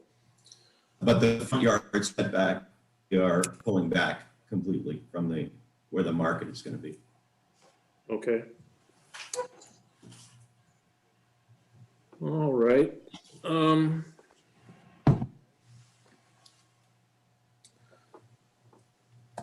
All right, obviously, Werner, we're going to need a peer review. There's the stormwater. There's one stormwater. It's just duplicated in the two proposals, I believe. Yes, that is correct. We've modeled the entire both north and south campus together. Yeah, so we will need a peer review of that I'm sure. Yep, no, I can work with the applicant to get that set up. Okay. I guess that's all I have for starters. Oh, I guess, no, it isn't all I have. When we had the initial review back in January, you were talking about phasing this, the two halves in some way. And you were actually talking at some point of saying that you might want to keep the Fontenay around when you start destroying dorms. And I wondered, have you decided on how this is all phasing together, these two pieces? We have some preliminary approaches, and of course it depends on when the clock starts ticking and the approval process ends. But our thought is to do most of the road work and infrastructure work from September to May, and we can cut down a lot of the road traffic in terms of trucking, material, gravel, base material, substantially if we with the underground or the green roof of our campus, which we'll get into in the next application, and basically truck over any kind of base material we need. If we have to blast stone, we can actually create a lot of the material we need. So all that road traffic and infrastructure work, if we were able to do the underground or the green roof dorm on the South Campus, together with the road work on Colony Avenue in the off season, as well as the foundations of building 1A, 1B, and 1C, our intention would be to leave the Fontenay alone until we get those items done. So at the following hotel season, what we'd like to do is rough out the oval so that it's roughed out, get the one course of asphalt over the infrastructure on Colony, and get the underground dormitory where the kitchen area is on the South Campus, which we'll go through, done. Because there's a cut and fill there, we can generate quite a bit of material out of that. So that's our idea, but it really depends on the approval of the date of approval and when we can start, demoing and doing all that stuff. Okay. Now, this is a multi-year process. Now, how does that work in terms of the town, Werner? Yeah, I think one of the things that would be helpful for, for the board, and I know for myself, would be to see some type of a timeline, that, for their proposed construction, and then, leave some space there so that we can kind of, that where we could input, projected permit dates in there, and just see where the overlaps are, see where see if there's any gaps, that are there. So, but I think until the schedule gets laid out and we can start putting in, some permit timelines, it's, I think it's a little bit of a tricky thing to try to visualize right now.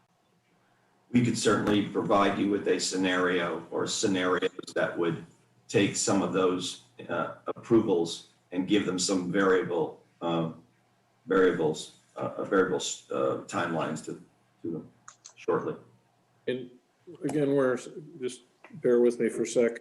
In terms of the town, our planning board requirements, do they have to get started on both sides before within a certain amount of time, or we end up extending, having to re-up the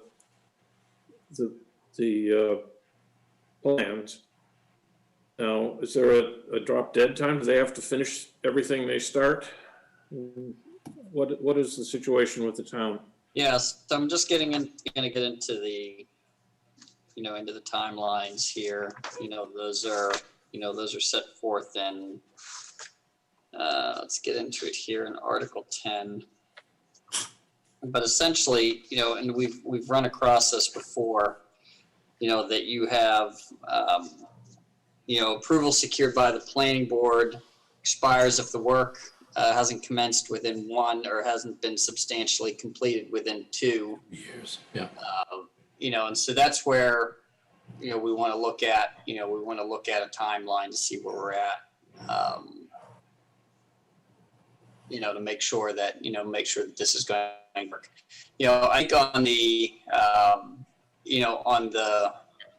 the current, colony side, so it's the South Campus piece of it, it's potentially less of an issue because we're not really dealing with a lot of, demolition and reconstruction of non-conforming buildings there. But you're also kind of adding in these timelines of permits and timelines for the non-conforming structures on the, on the North Campus side of it. So, so I think it's, it's something that we need to, look at and just lay out, because I think where this is potentially a 5-year, I think that was the, what I had heard the last time was that this was, could be a 5-year project. I think having a timeline laid out would be helpful. And this is where I would probably also look to, to discuss timeline with the town attorney as well, to make sure that, we all had a good understanding of what this wanted to be. I don't want to, and, Ralph could probably discuss a little bit, the concept of vested rights, that applicants have, once they've actually started construction of a project, and should this have to come back to the board for, for an extension, I would be more comfortable having a legal review of that aspect, just so that everybody knew exactly, what the expectation was and what the colony's rights are and what the town's responsibilities are. No, I think having a town attorney opinion makes sense. I think we first need to, on our side, lay out some cost timelines so that everyone has a sense of what we're talking about, and then I can work with Amy on that. I agree. Okay. Yes, I'm sort of out of questions. If, Nina, would you like to ask a few? I would like to ask a few, but I'm going to warn you that my phone is on low power and I didn't bring a charger. So I may have to run home and re-establish myself into this meeting. But I did want to tell you that I haven't taken on an application for a while. And if nobody wants to jump in and grab it, I'd be glad to be the case manager for these applications. Wow. For both of them. Thank you. Yeah. Yeah. I think I just let myself in for a lot of work, but anyway, I just have a few questions right now. One of them is housekeeping on this particular application for the North Campus. In the application, first page, you list the property address is 140 Colony Drive, and that's, or Ocean Drive, I forget which it is, but it's not quite correct. These are 3 properties and they have 3 different addresses and none of them are 140. The hotel company is at 140, but if you go to the GIS, these 88, 14, 15, and 16 are all different addresses, and we ought to just clarify that. I had some questions, actually. You asked a lot of them that I had. I think we need to see also a fire marshal approval of the plans on both of them, at least get an approval letter so that we know that emergency vehicles can get through into parking lots and places where they need to be, and fire hydrants are in the right place. So just to clarify that, that piece of it. So, what you would be looking for would, you'd be looking for, for a local review. So that would be with the fire chief for, items relative to the site itself. And then the performance standards, for hotels, in the land use ordinance require the state fire marshal's office approval, but just prior to the approval of the building permit. And so that's not, it's not a condition within the standard for, the site plan review piece, but that's something that, because I don't, we're not going to be getting into the specifics of like, the architectural construction, within this app. This is a site plan application. And so, the fire marshal's approval is going to be, they're looking at, travel distances down the corridors. They're looking at sprinkler locations. They're looking at, pull station, locations, egresses relative to the building. I don't want to speak for the applicant, but that's something that's quite a ways off, in terms of, the design phase of this project. No, that is, the 7C of the land use ordinance specifically says is prior to a building permit. Correct. Yep. Yes. Yeah, well, still, I'd like to see where the fire hydrants are going and so forth, and ingress and egress. The topography of this area is very up and down. I mean, I've walked it, I've seen it, and, on that north side, there's a parking area that you have planned, basically, at the corner of Colony and Ocean Avenue, where you have a parking lot. And it seems to me, looking at the topography that I have off the GIS maps and what you have in your plans as well, that a lot of those cars would be pointed downward. Am I correct? Are you going to put curbing in there for them? Answer that, Bill.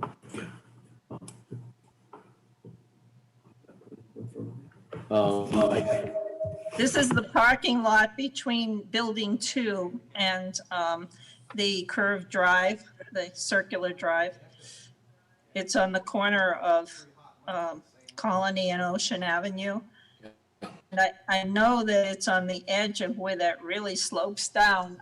If you're going to realign Colony Avenue, are you planning to realign that? Yeah, so the part, you're correct, the existing grade right there does slope pretty significantly. We're actually going to be cutting that area a little bit, and we're going to be flattening that parking lot out pretty substantially. I think our maximum grade in that parking lot is 5% or less. So in the parking lot is actually going to slope, I would say almost parallel to sort of the curve or the transition of Colony Ave to Ocean Ave. So cars are not going to be parking on a very steep slope pointing down towards Colony Avenue. They're actually, the slope is going to be almost perpendicular to the direction that the cars are parking. And then there will be a slope beyond the edge of the parking that goes down to Colony Avenue, but there will be curbing along that edge of the parking lot to prevent cars from driving off. So I don't foresee that being a dangerous condition for vehicles in that parking lot. Okay. Well, it's just that people do drink when they go to restaurants and you never know, so. Okay, also, when I was looking at the flood maps, when you take the Fontenay out and you have that corner over between the parking and Mabel's, it looks like it's in a flood zone. And I can't tell what you have there. You have on one of your drawings, I-2, you have sort of a hatching there, and then you have some boxes at the end of the parking, and I was wondering whether that was to help keep water out of the parking area if it floods. I know that area does flood sometimes. Yeah, I apologize. I don't know exactly what features you're referring to in that area. We have not done any specific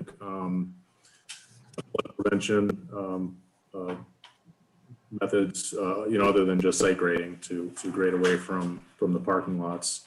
We don't have the flood maps in front of me at the moment, so I'm not exactly sure where that line falls. But that's something we can get back to you on for sure. Yeah, maybe want to take a look at Flood that. zones. Yep. And the other thing I was thinking about was your walkway along the creek. I noticed the creek has very steep sides to it. There's a lot of drop off. Are you going to have some sort of rail along there for the walkway? I can answer that, and everyone can hear me. Yes, we're developing that rail system on one side because it is a big drop. We walked through with the police and the fire chief, and they brought up the same issue.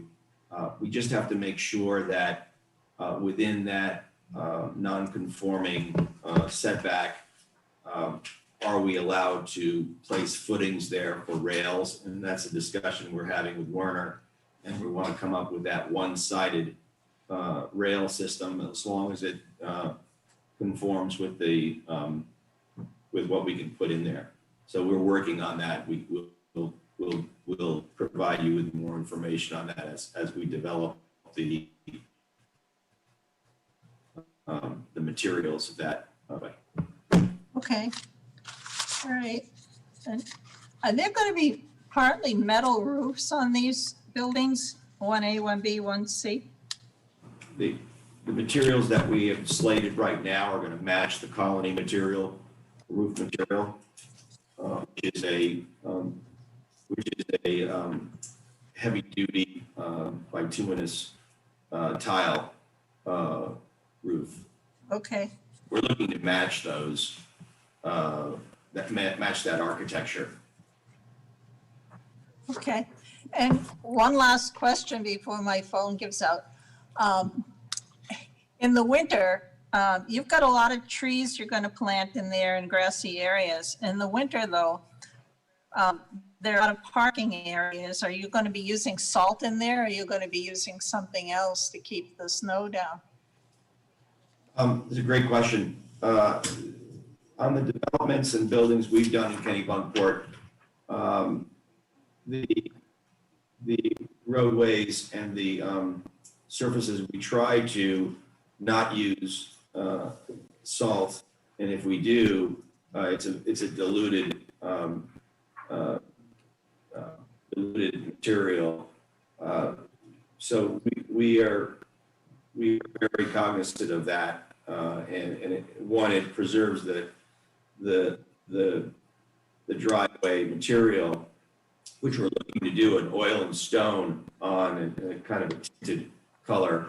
So the salt's not going to help that situation. So yes, I mean, we're sometimes you have to use it because of the thick ice, but our intention is to minimize it and keep the maintenance where it should be. Now, this site, the North Campus site, obviously may be an extended season use. This site, not like the Southern Campus, will have winter water, and therefore the season may extend and the usage may extend. So we have to really keep that site fairly clean. Okay. I would also just add to that the entire parking lot is proposed to be curbed right now. So all the landscape islands would be elevated from the pavement elevation. So any runoff associated with, with that salt in it would really end up in catch basins anyway, and wouldn't necessarily, for the most part, it wouldn't end up in the landscape islands themselves. If it ends up in catch basins, it eventually ends up in the creek and then the ocean. But the problem with islands is that if you plant things there, snowplow people sometimes dump snow there with salt in it. And then you've got dead trees or vegetation in the islands. So that doesn't always work. So, but, okay. That's all that I have right now. Okay, well, thank you. Scott? I'm fine right now, thank you. Okay. Yes, I have several questions. In the cover letter, it talks about the shoreland zone. I know, Tom, you said correctly that this is not a shoreland zone property. It's in the riverfront. But I think there's still some confusion. I think the first speaker, Elliot, you talked about a 250-foot setback. I'm not clear on what that was, and I think the other two speakers focused on the 75-foot setback from the wetlands. It's almost as if there was an initial concept that this was shoreland zone, and the cover letter is written that way. It says the entire North Campus is within the 250-foot shoreland zone. It's not. And you go on at the end of the cover letter to say that the shoreland zone vegetation has to be replaced and it's within 250 foot. I just think there needs to be some revisiting of that cover letter in light of the current updated understanding. If you've been a regular with these board meetings, you'll know we're all just getting our heads around this as well. It is confusing. It's good. It's a good question. Like to answer that. So, and Werner can jump in anytime. Or setback requirements, zones, even though it may not be classified in that, and correct me if I'm wrong, Werner, we've got a 75-foot setback, and there is a line that is a 250-foot line that is determined from a point. Is that correct? So what this property is zoned, has a couple of different, things that are going on with it from a zoning perspective, and what Ed is referring to, and what we've discussing with a number of other applications, is that the riverfront zone, even though it is it's adjacent to the shore, it falls under the classification of a DEP general development district, and so it is a shoreland zone of type, however, it's classified as a general development district, and so it doesn't have a separate shoreland zone overlay like we do in other areas of town, where you have like in Village Residential, Cape Arundel, the Cape Porpoises and so forth. You still have the 75-foot setback that is applicable, that's there. But it's a different standard that doesn't have a separate specific overlay to it, like you would have in some other areas of town. It just reflects. It's meant to be reflective of the commercial nature of the properties that are in the riverfront zone and the dock square zone. So would it be clear to the board, and would it be correct for us to, so that it doesn't confuse the board, to eliminate that from both our narrative and our drawings? So the 250, so the 75-foot line is the critical, is the critical piece of information here relative to setback and the non-conformity components. The 250 line, I think is, it's helpful to see, but it's not applicable from a regulatory perspective. Oh, we'll remove that. Would the board prefer us to remove it? Yeah. This member of the board would think it's just fine to have a 250-foot demarc on there, because in the whole rest of the town and most of the people in the town, they're used to worrying about 250 foot from the shoreline.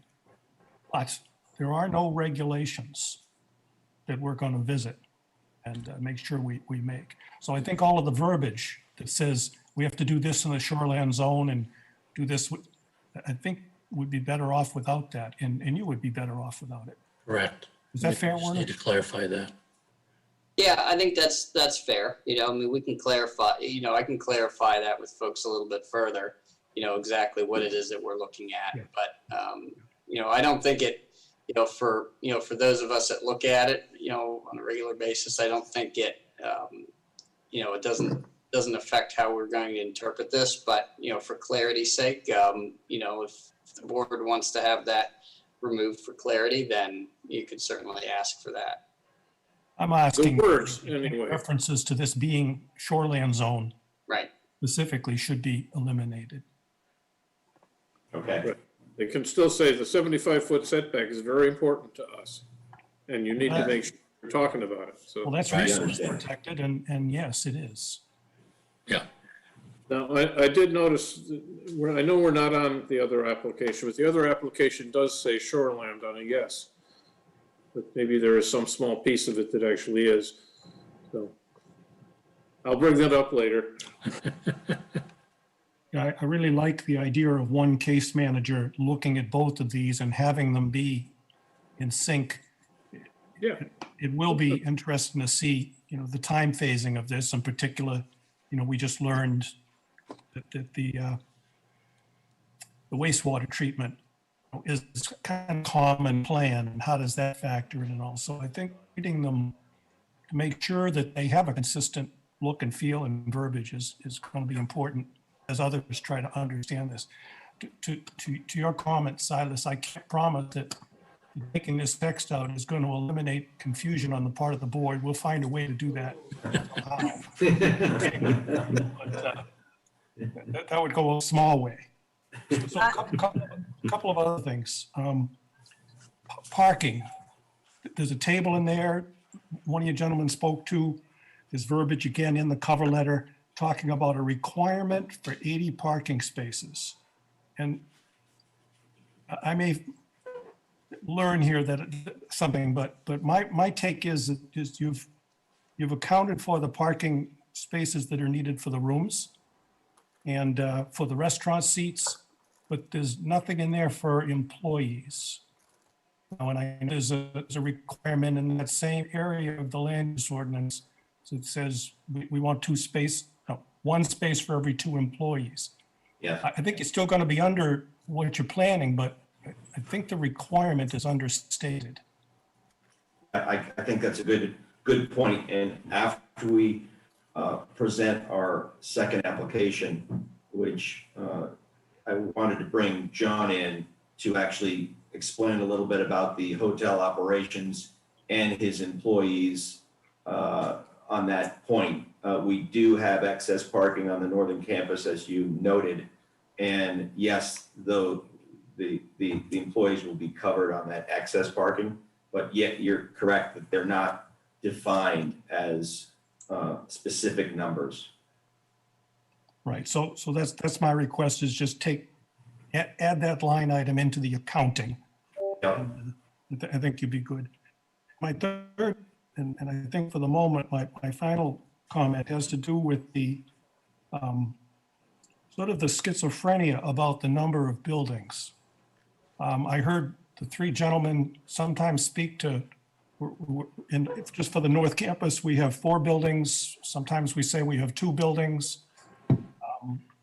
Ralph, you went so far as to say, well, we're considering these 3 structures to be one building because they're connected. And Correct. I find myself wondering why, first of all, we need to be consistent. Are we going to say that it's one building, or are we going to say that it's 3 buildings?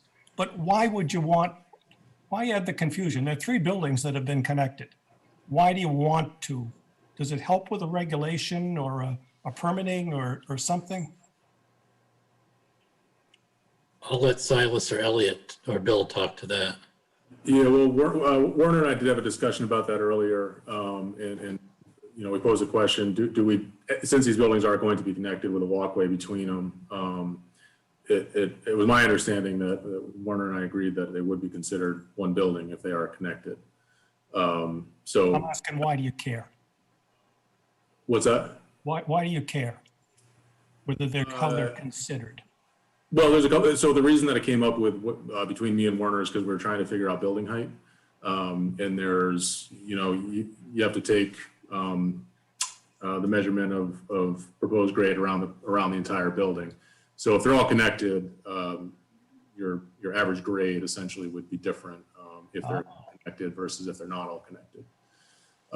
So that was part of it. I see. But also, we just wanted to understand, how the town would view this. So we wanted to try and be consistent with that. Now, as you look at them, they kind of look like three separate buildings with a small connection between them, which is, why we sort of called them buildings 1A, 1B, and 1C, but intended them to be, building one is really what it all is. If there's a a reason, I think we should be very overt about that and say, you could make the argument that these are a building and that's the reason that we want to do this thing that makes sense. Let's make that case. But I find myself worried about setting some precedent for some unforeseen future situation. And yes, these are connected by a structure that is above ground. Other buildings are connected by walkways. Perhaps at some point there'll be a tunnel between buildings, and we're just going to get into this thing that says, well, this is like a giant forest of birch trees that are actually one plant. Yeah, I don't care. Yeah, I think there are a couple things, and if I may, Silas pointed out a couple of items, but when you're designing a building, a group of structures or volumes around a oval, and you're attempting to break the scale into a residential scale, there's a difference between designing something on a straight walkway and a difference when you design something around an oval. So by breaking the volumes and making them follow the oval, that's architecturally what we did. Mm-hmm. Connected buildings, they're clearly connected architecturally.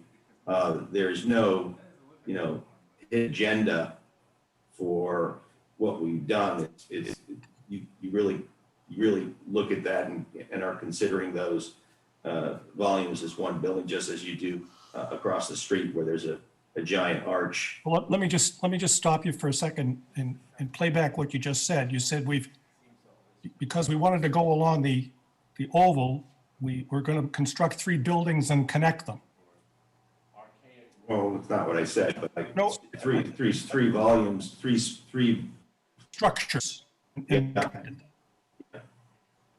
It's one building, but to allow it to make that curve, you need to sort of separate the volumes and then connect them with the walkway between You're the. saying most architects would look at this and say that's one building. Yes. Okay. And I think Warner considers it one building, if I'm not mistaken. Yeah, I mean, this was a question, that came up, and Silas is correct to point out, we were looking at, we're looking at building heights, we're looking at average grades out there, heading in, with steep slopes nearby, you wind up with, with a potentially, quite varied, building heights. And so we're dealing with an average building height of the overall, site, we're looking at those average grades, within 20 feet, of your building site, and having the benefit of, a larger building site, with these, call them three wings attached, affords you some more elevation points to incorporate into figuring out, an average elevation that's going to work. So that you have an overall uniform building height. Otherwise, you'd have building elevations all over the place if you were taking, three separate sites. And so this was, I think this was the response was that, well, if they're connected, what are they? Are they one, they one building or are they three buildings? And so typically speaking, you're looking for a structure, you're looking for a structural connection, between buildings in order to calc it out as, and figure it out as one. So. An architectural connection, not just my facetious example of a walkway or a tunnel. Right. I think that makes sense. If I say for the purposes of establishing elevations and heights, we consider this one building because it is architecturally. I think that makes perfect sense, and even I can understand it. Yeah. I think you're going to try to make a similar argument on the other campus where you're building a new structure and you're connecting it to the existing Colony Hotel, and you consider those two structures one building. For the same reason, I assume?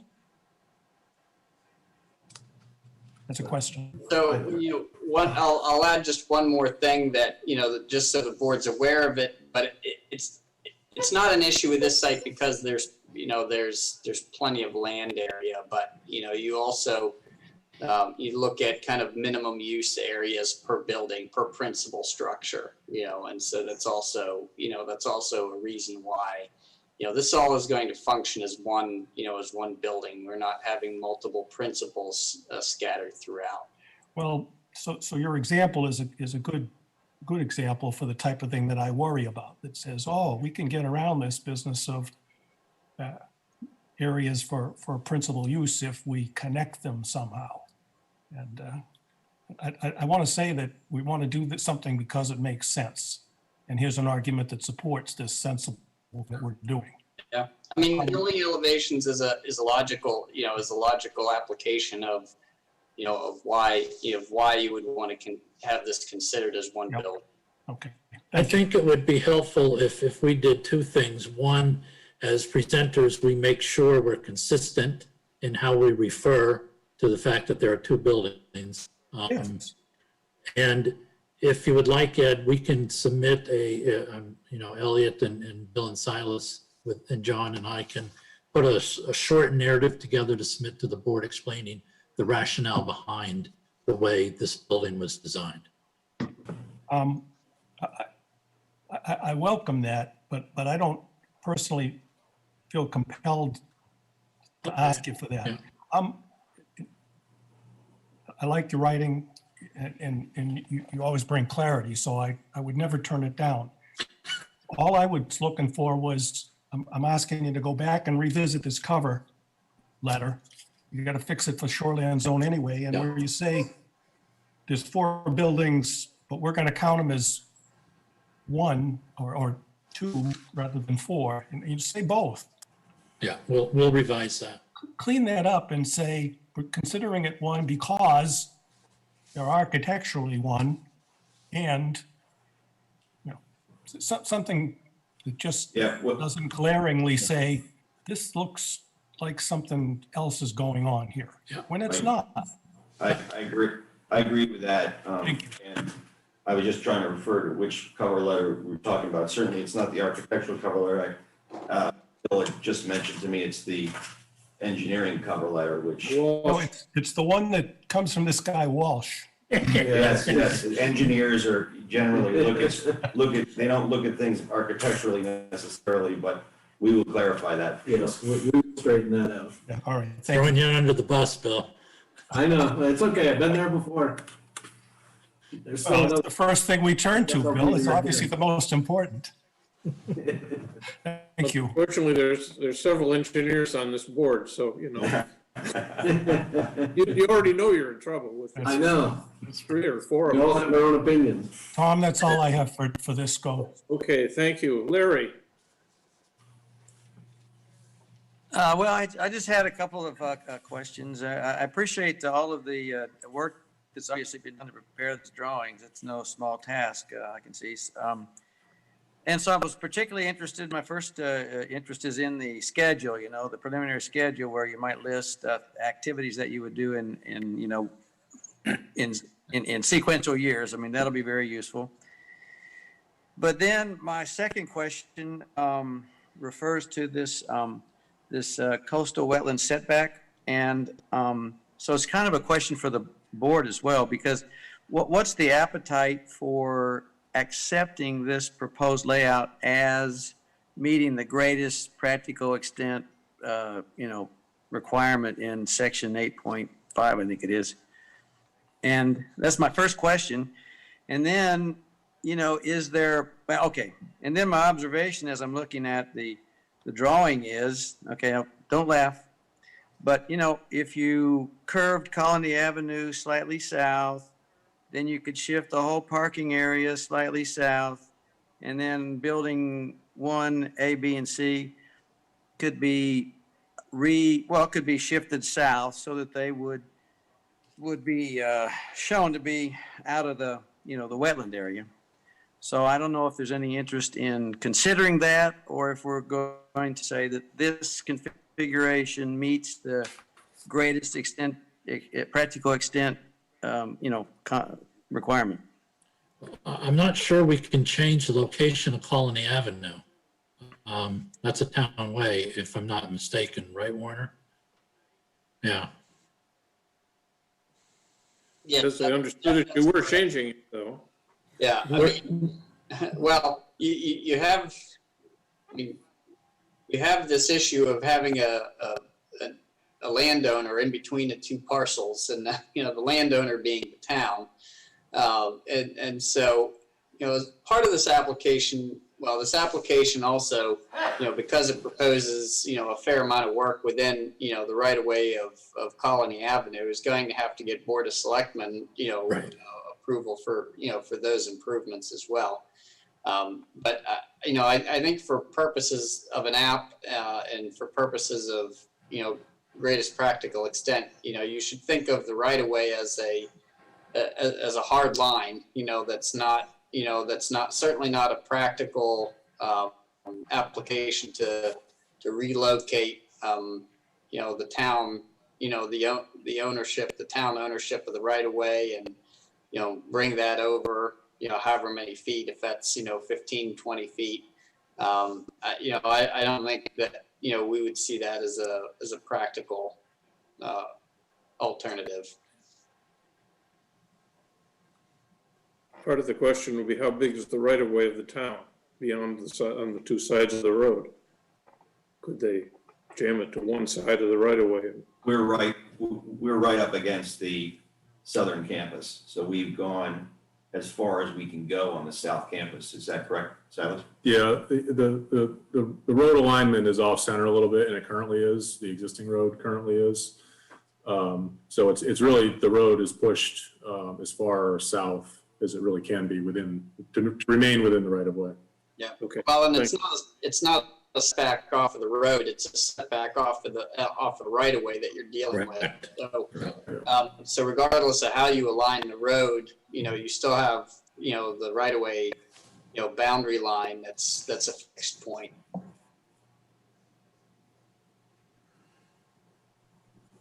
So the consequence is that we're saying that this configuration as proposed meets the greatest practical extent requirement in the LUO. Is that the idea?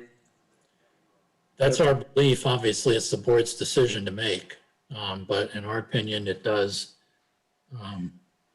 primarily, again, because of the way the circular travel lane and parking is laid out, which is, we think safety is paramount in traversing back and forth between the two campuses.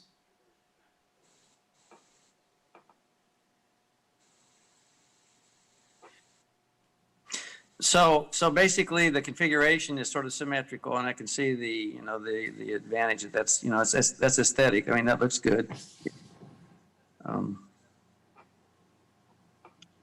I mean, you could still sort of flatten out the curve on the parking lot. I don't know. But that's the question. Do we want to answer that question now? Do we want to think about it a bit longer? Or, do we want to resolve, how do we want to resolve the greatest practical extent requirement? Well, remember the purpose of tonight is for determining completeness of the application. Okay. And so I think that's a valid point, and a valid question that needs to be asked. But I would argue that that's probably not one that you're going to come to a conclusion to tonight. Okay. You have any more, Larry? No, that's it. Okay, John, do you have some questions? I have a quick question concerning traffic generation. There are 24 new keys, as you call them, but 35 new hotel rooms. Is that going to generate excess traffic?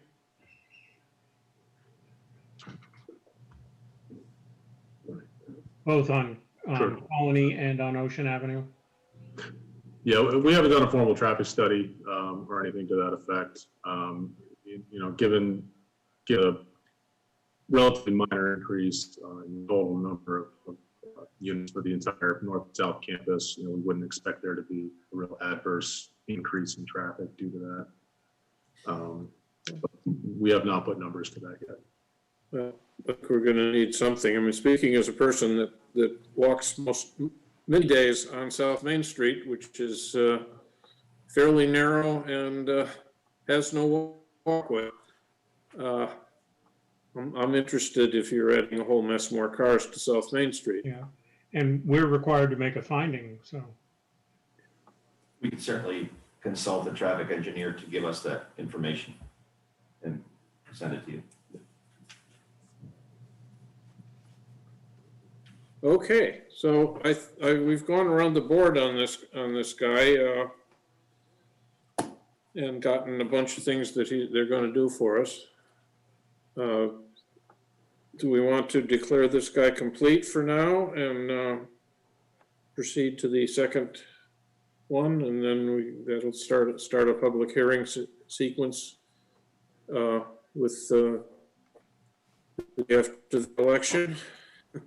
That's consistent with what we've done with others, Tom, is saying, given that you've agreed to make supply a few additional pieces of information and correct a couple of things. I think given those assumptions, I think I would move that this is a complete application.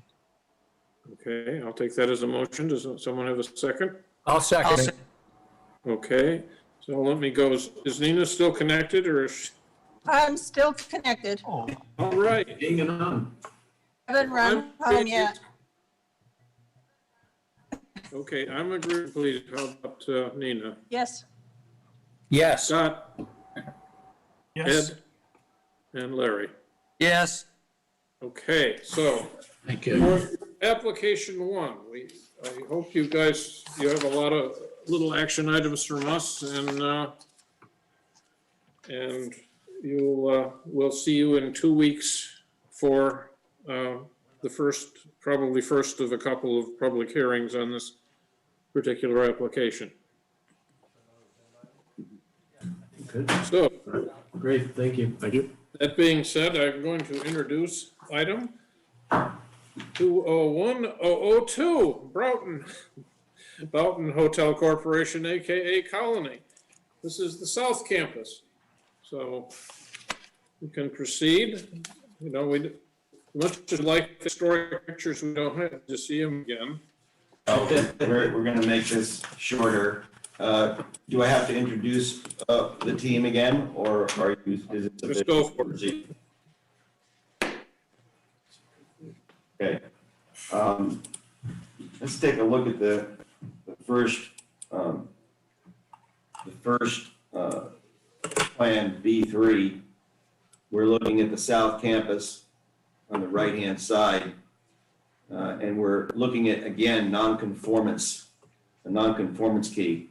The first nonconformity is on Colony Avenue. It's a dormitory. And you'll see that entirely that dormitory is right up on the road. Foot setback requirement. That building we intend to remove.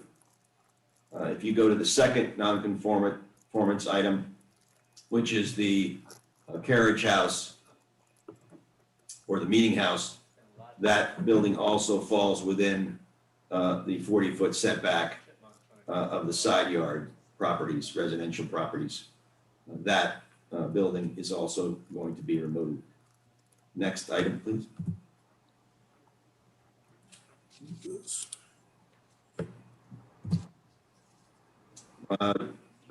This drawing shows the removal plan in green of the 3 buildings and the nonconformities associated with them, as well as a smokestack right at the corner of what we're calling the green roof building. And let's start from that area on the green roof building. This is a 1-story building that is within the hillside. So the only face that you would see would be the face looking towards the parking lot. The roof of this building will be a green roof. So the height of the building from the floor to the grass will be approximately 12 feet. The carriage house will be eliminated, the green outline, and the next building next to it, shown in green, will also be removed. That's a dormitory as well. So essentially that carriage house is being pushed up against a smoothed out crescent. You see that in yellow. The crescent is going to be smoothed out, where right now it's a dogleg crescent and doesn't align with the North Campus, but our proposal shows them as aligning. And off of that building, which sits in the hillside, you will have another green roof building that you will just see grass from Colony Avenue. The only building that you'll see a roof on is building number, is that three? Sounds, which is the meeting house. And that will be 1 story higher than the crescent and 2 stories in total from the parking area below. Next picture. This shows a cleaned up version of the buildings that we're taking away, which total 3.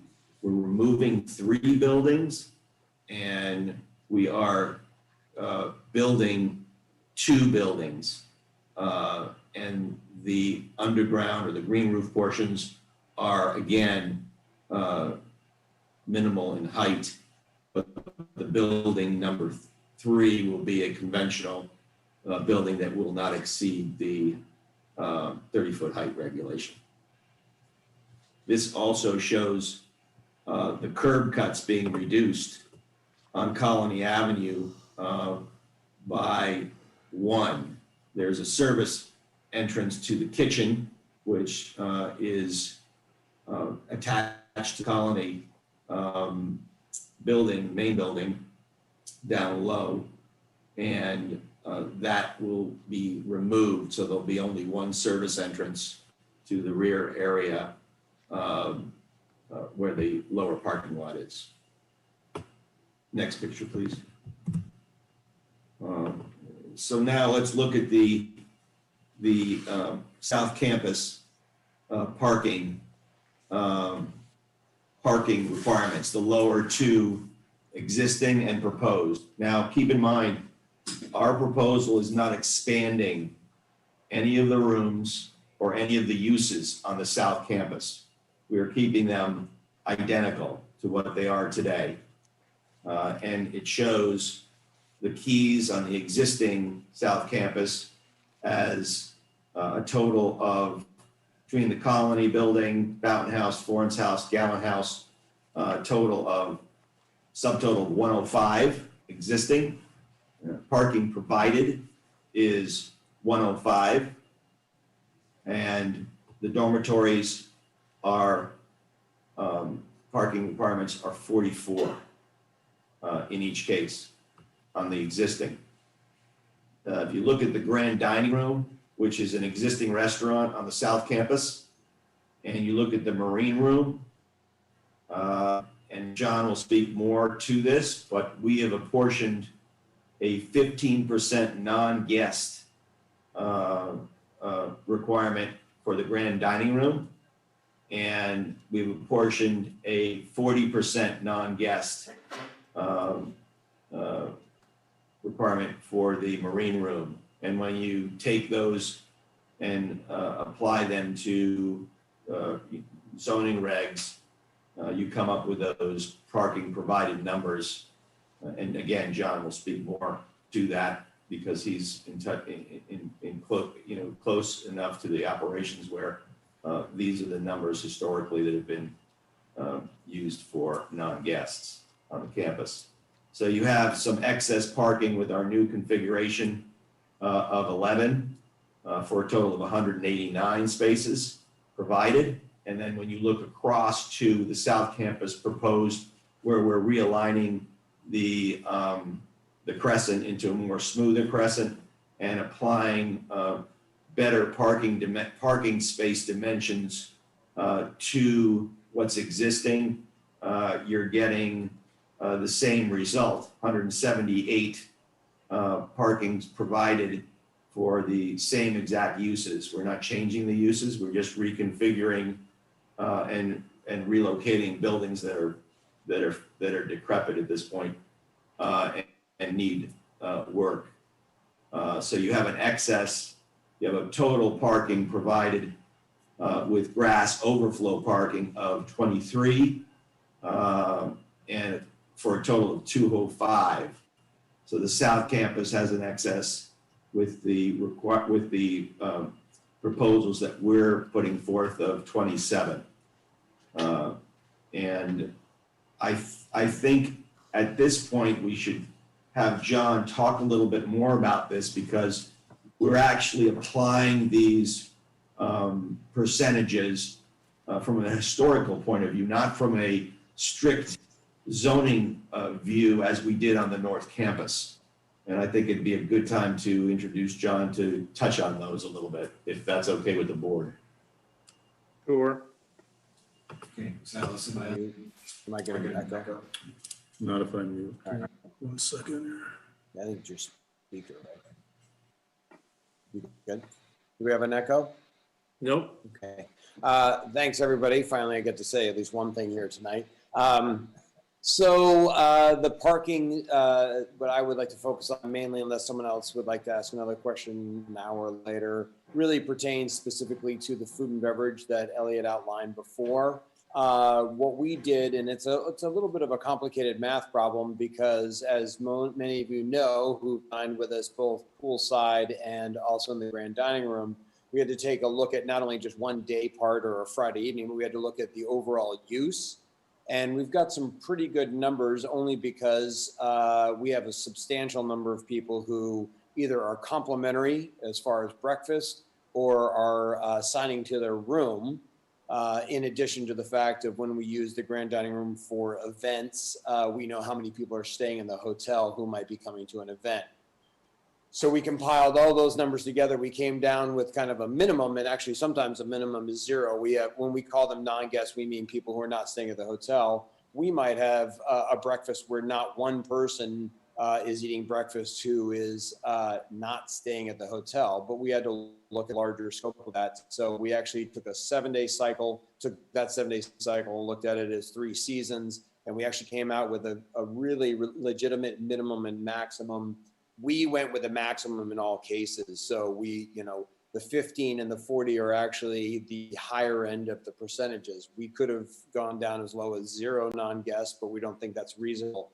So historically speaking, what we're thinking is 15 is a good number for the grand dining room upstairs, if you're familiar with that, and the marine room is 40% non-guests downstairs. And I don't know if we want to open it for questions, Elliot, or do we want to keep moving on? I think. Well, I think it leads into another question Ed asked, which is an important question. And I think it also should be brought up at this point. Ed brought up, can you hear me? Can everyone hear me? No. Or no? No, probably not. Go ahead, Salas, I'll mute. I'm hearing. Okay. How about now? Can't hear you. Now I just heard. Now? Yeah. Okay, sorry. Probably haven't heard a word I said. No. So I think it's important to bring up a comment Ed made regarding the North Campus and clarifying employees at this point, because I think that's also important. So I think we should talk a little bit about the hotel operation and employees, because these parking questions, even though we have an excess on the North Campus, I think Ed's point is correct. And I think all of this is fungible. Parking is fungible. The numbers are fungible. But I think the explanation of the employees and how they are hired, whether they're local or not local, really should be answered. And I think John can shed some light on it, both pre-COVID and post-COVID. But I think it's important that he speaks on that end of it. Yeah, very sense. You all set over there? Nope. Okay. Yes. So in reference to the employees, currently or in existing there's no existing northern campus parking, but the existing southern campus parking is accommodating currently all the employees that not only house at the hotel and the dormitories, but also who come in daily to work. When we add the rooms to the North Campus and also the food and beverage, we're actually utilizing the same level of staffing. And in some ways, we're going to be utilizing less staffing overall of both North and South Campus. But let's start with the restaurant. A perfect example for the restaurant, we're not adding any cooks to the North Campus because we're not cooking at the North Campus. We're going to commissary. The food will be cooked by the existing staff in the South Campus. The food will be then transferred over to the North Campus. Same thing with housekeeping. We've realized a huge economics of scale with equipment and upgrades. We're actually employing a couple less housekeepers, but what's going to happen is the housekeepers are going to park on the South Campus. They will go over and work on the North Campus, but we are not anticipating an increase in the number of people required to service the increase in the number of rooms relative to the total number of keys.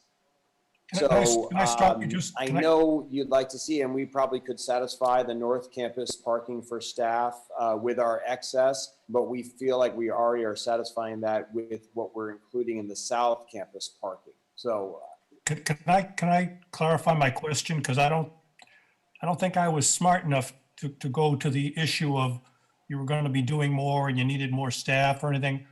All I'm looking for is when you go down and you say park to the right side of this chart that's up on the display right now, and it says parking and the column says required, right? Do you see what I'm talking about? yes. Okay. Where is the required row that says for my employees, where do they park? That's not accounted for here that I can see. Dorms? What's that? That the employees that come from the town are not living in the dorms. In fact, we just said they're parking in other parking lots. Can we just add that accounting to the chart? Because the requirement is in the land use ordinance is written to say you need to handle the seats for the restaurants, you need to handle the parking spots, one per room, and you need to be able to look at your busy shift, your shift arrangement, and say, make an assumption about how many vehicles you're talking about and where are those going to park. And that third category seems to be missing right now.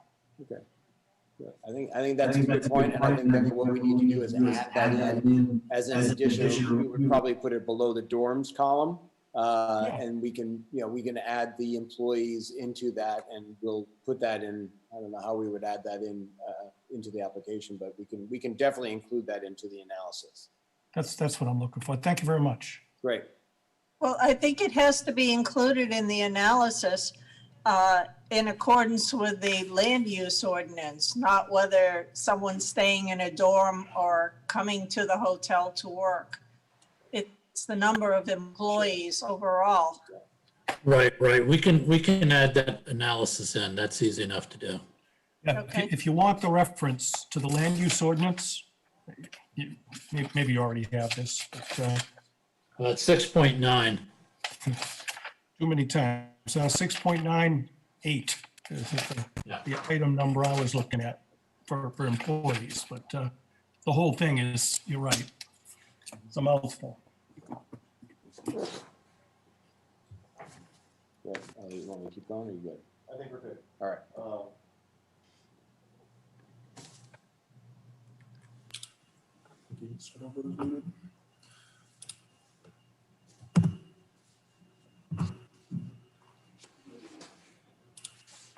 So this elevation is looking from the Crescent parking lot, approximately a story and a half. That is what is slated as the meeting house or the carriage house.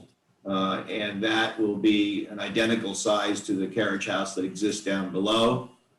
And you'll see a connection between that building and what is the kitchen commissary to the right. And that is for ease of transporting food and services to the meeting house. Right now, what happens is the food gets prepared in the commissary. They go outside, down the hill, and into the one-story carriage house to serve their guests, to serve the meetings. And this gives a much easier, simpler utilitarian use. That's the west side of the meeting house. Go to the next picture. This shows to the far right, you'll see the meeting house on the far right. You will see the connector to the kitchen, which is 2.5 stories up. If you look at it, you'll see the arch, and you'll see kind of a slope, a service slope underneath the connector coming down from the kitchen area.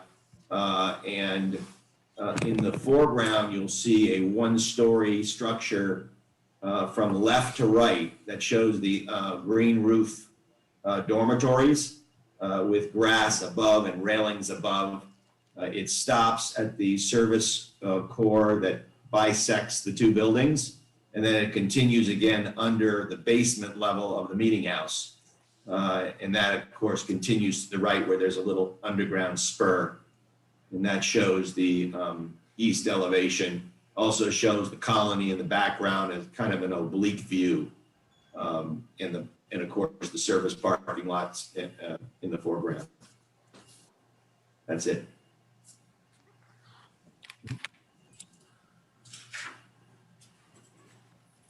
Do you have anything to add? To hit real quickly on.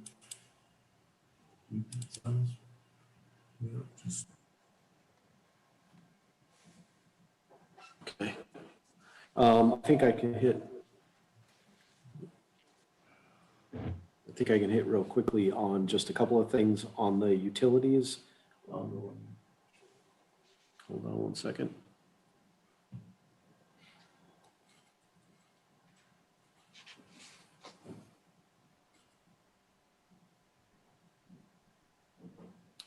So this is the site plan, if you will, that Elliot was just looking at, the back of those buildings of really a building number 3 and the green dormitories, which are down on the sort of the bottom right-hand side about where it says 76 there, just right in through there. So, I mean, this from a site planning perspective, this part of the South Campus is relatively simple as compared to the North Campus. We are, and Elliot touched on this, the crescent, the so-called crescent of parking. This whole area would actually be reconstructed. So we have, as Elliot said, it was sort of dog-legged. It has kind of a funny kink in it right now. And what this allows us to do is sort of align those entryways off of Colony Ave for both north and south. But it also provides for a little better parking layout in the space.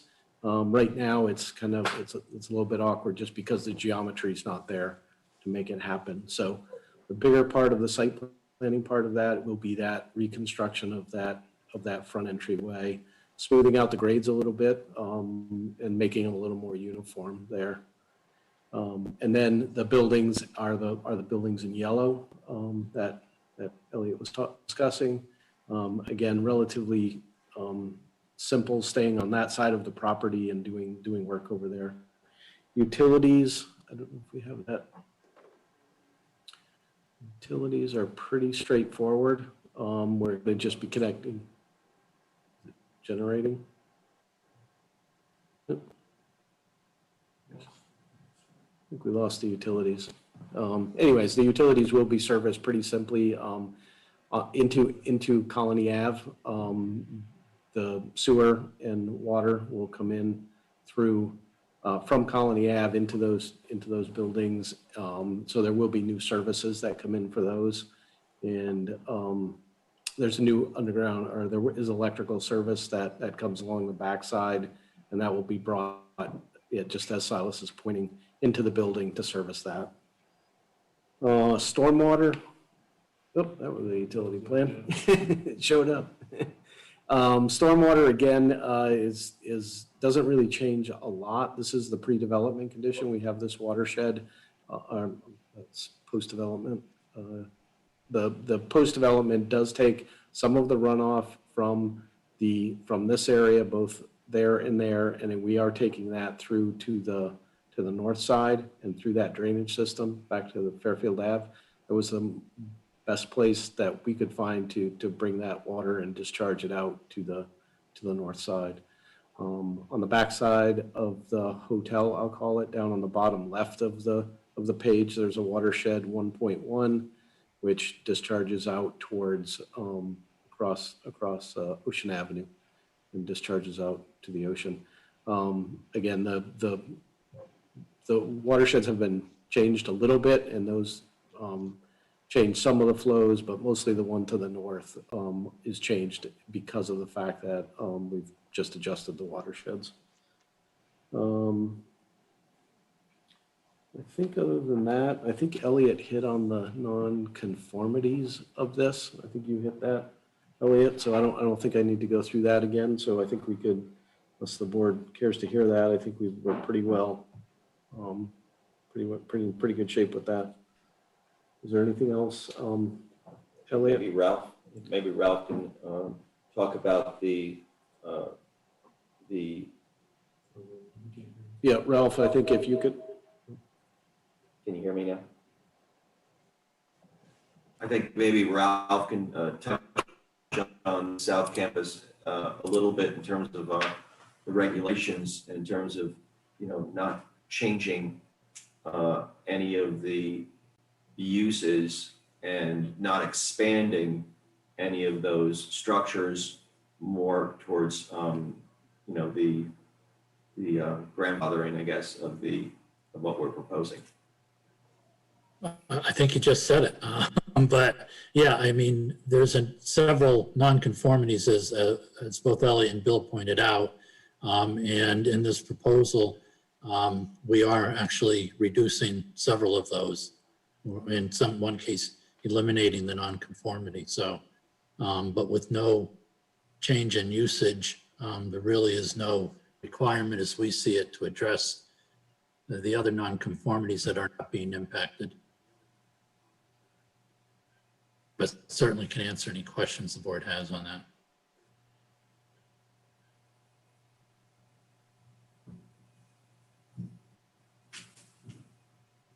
Okay, I guess we can go around the board if the presenters are finished. So I just want to, Werner, you said you've distributed this to all of the town boards. We will ultimately need a letter from the fire, the police, from Public Works, and maybe something from the water districts. Because obviously you're going to be doing some significant work on each of the above. Right. So I know that, I know there have been conversations, with the water district, in this regard, and I know the applications has been presented, to those other, officials that you mentioned, both fire and police. Normally what we would do is we'd get an application like this, and maybe after a preliminary hearing, we'd hold, a staff peer review, but, where we do it together. But I think what the applicant has done is fine, in the sense that, we've all been engaged individually, and those comments, I think, those comments have been put forward. So, but we can make sure that we have all that organized for the board, so that you get a kind of if there's any comments coming from police, fire, that those can be addressed. I think fire submitted something already, didn't they? Yeah. Jay did submit something. I don't believe I saw anything come from Chief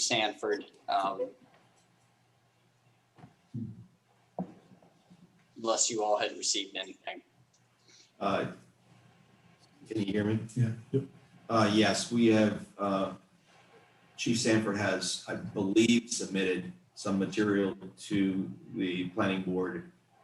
We had an individual walk with him and the fire chief, so they've made some comments and some comments that we are implementing in our designs. So I think you have them in your office, I believe. I believe Mr. Sanford and the fire chief as well. Okay, plus obviously Public Works, both sewer and road, presumably have to comment on that. Okay, I ran out my list of questions on the first one, so anything more?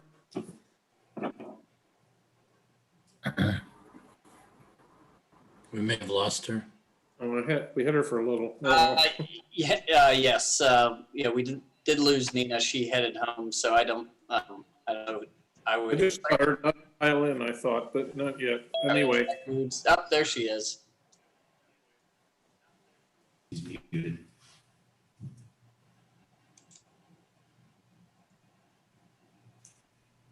Okay. Jeez, Perfect timing. good timing. Yes. Why, is my turn to ask questions? It's your turn to ask questions, yeah. Unless you want to take a minute, we can go out of order. No, I don't really have questions on this, except that I'm having a lot of trouble visualizing it. You're given one sketch in there. And again, with the topography, I'm having a little problem visualizing where your first floor comes out and where your second floor comes out. And where is the entrance the one entrance that you say goes to the kitchen and workspace now? Sure. Can you hear me? Yes. So we can provide you more detail on the entrances and the exits of the kitchen and how they relate to that lower level in a section. We provide a section for you there, and the entrances to the as well as the entrances to the dormitories. That service road, which goes uphill, bisects those buildings, is the service corridor, and off of that service corridor are all the entrances to the buildings, right and left. But we can give you elevations for that, where they start, where they stop, and cut through sections to show the heights of the green roof building and where the door actually is, entrance door and service door for the kitchen, because they're quite a ways up. Okay. Thank you. That would help. That's all I had, Tom. Okay, Scott. Yes, so I think the town would be really impressed. Could you just briefly articulate the green dormitories? Sure. Thank you. So we've done 4 or 5 buildings that are underground buildings in the past, and these buildings, they're made of concrete and reinforced concrete with steel, and one face of them is shows. And in this case, the same thing. We'll have one face of glass or a sunlight to get into these buildings. The buildings are approximately 8'6" in height, floor to ceiling, and then the structure comes above that. So you have another 12 inches of structure with a corrugated metal structure, and then steel and concrete reinforced roof. Above that would be a waterproof rubber, and that would enclose the roof of that structure, which would be about 10 feet high.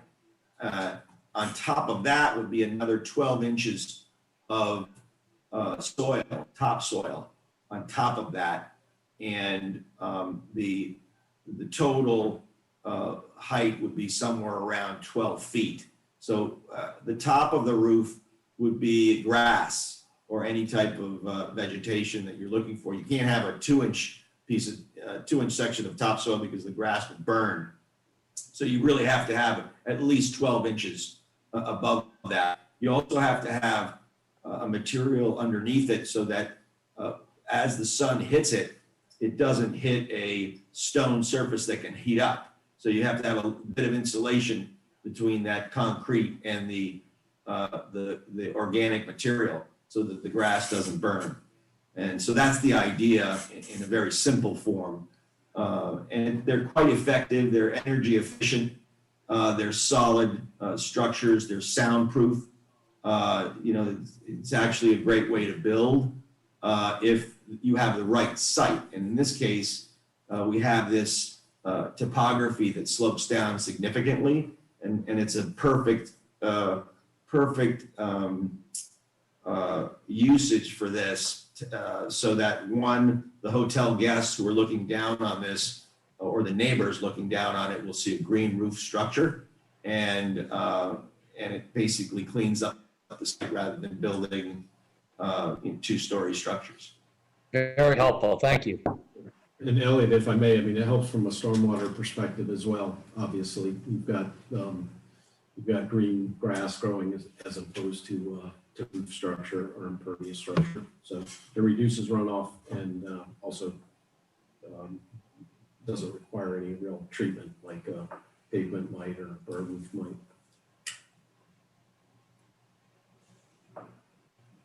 Thank you. Scott, are you done? Yes, thank you. Okay, Ed. Yeah, I think Scott just asked the one question I had, but is there someplace I go to read more about? I mean, I can read generally about green roof buildings. I find myself wondering how does the grass get watered? This type of thing. Is it being used to filter the water in any way, or air, or is it just aesthetically pleasing? Sure, I can answer that for you. It could be done for both if you'd like. You can irrigate it, which is just like a normal irrigation system that you'd have in your lawn because the depth of the soil is deep enough. Or you can use it to catch water if you wanted to, but that would be a different system. That would be a much thicker dimension where you'd have to have gravel on top of the concrete and have some type of filtration system going into a cistern. In this case, we wouldn't do that. In this case, we would really go with a more conventional way of building this. You can also plant different vegetation on these roofs. You don't have to plant grass. You can plant material that doesn't need water. You can do a multitude of things, but I believe John is looking for a grass. Yeah, I'm looking for, a general interest. I'm very interested in knowing what might be able to be done and what could be done at another site, but specifically for this application, what are you asking us to approve? What are the plans here? And I think what I just heard you say is it's going to be grass and it's going to be irrigated. Yes. Okay. Just not to put too fine a point on it. But it could be something else if you wished. So are you asking us to approve for something else? No, I'm asking you to approve the grass. Thank you. But as the design and landscape gets developed, certainly John can, if he wants to plant other material on that roof deck, he can. Thank you. Very clear. Okay, Larry, anything on this one? No, I'm okay, thank you. Okay, John? I'm fine, thanks. Okay. Well, I think then we've done our thing. So I guess I will entertain a motion on this one for that, a motion for completeness and so we continue to a public hearing. I'll move that we find the application complete. I'll second it. Okay, so I'm gonna go through the usual list. Okay, me, yes, I'm in favor. Nina? In favor. In favor. Ed? Yes, in favor. And Larry? In favor. Okay. So Thank you. I think that draws to a conclusion this. I just want to remember, so I'll send out a fresh email with the exact invite for tomorrow night, but I'm not going to be at tomorrow night's, but we need at least 3 members to be at the public hearing for the warrant articles. So anyway, we'll take a motion now. So Tom, we're going to talk about this, the tents. Oh, yeah, probably we should talk about the tents a little bit. So I guess we're done with everybody here, and we're just going to talk about the warrant articles that we're expected to, we're participating in a public hearing. I don't know that we have to take a stand one way or the other on it. We just have to be there. So thank you. Thank you. Thank you. Thank you. Thank you. Thank you. Thank you. Everybody. Ralph, thank you, everybody. Yeah. And I guess Elliot and John can be off too. Not John Harkart, but John Martin and Elliot Sedaris can leave also. Okay, so here we all are. So there's the one change to the land use ordinance, which relates to how tents, I guess how long tents are up or something like that. And we don't really deal with tents on planning board. So I'm not sure it has all that much to do with us, but since it's on the land use ordinance, we have to be there. Correct. Yep. Yeah. So, what you have is, as a modification to a portion of the land use ordinance, it governs, temporary tents, and essentially, I think where this has come from has been, partially been, a reaction to COVID. But what you're seeing here is essentially an allowance during the summer season that would allow for, temporary placement of tents, between Memorial Day until Labor Day, and then a 30-day, a 30-day limit that's outside of the Memorial Day weekend through Labor Day season. So the two shoulder, I'll call them the two shoulder seasons. Well, in the COVID season, they probably ought to keep them out there as long as they can heat them up a little bit. Right. I'm not inside a restaurant, so maybe to walk through to get to the tent. So this is basically it's a modification of the time frames for, for these temporary tent placements. It's something that, I think folks in the business community, approached the Board of Selectmen about. This is,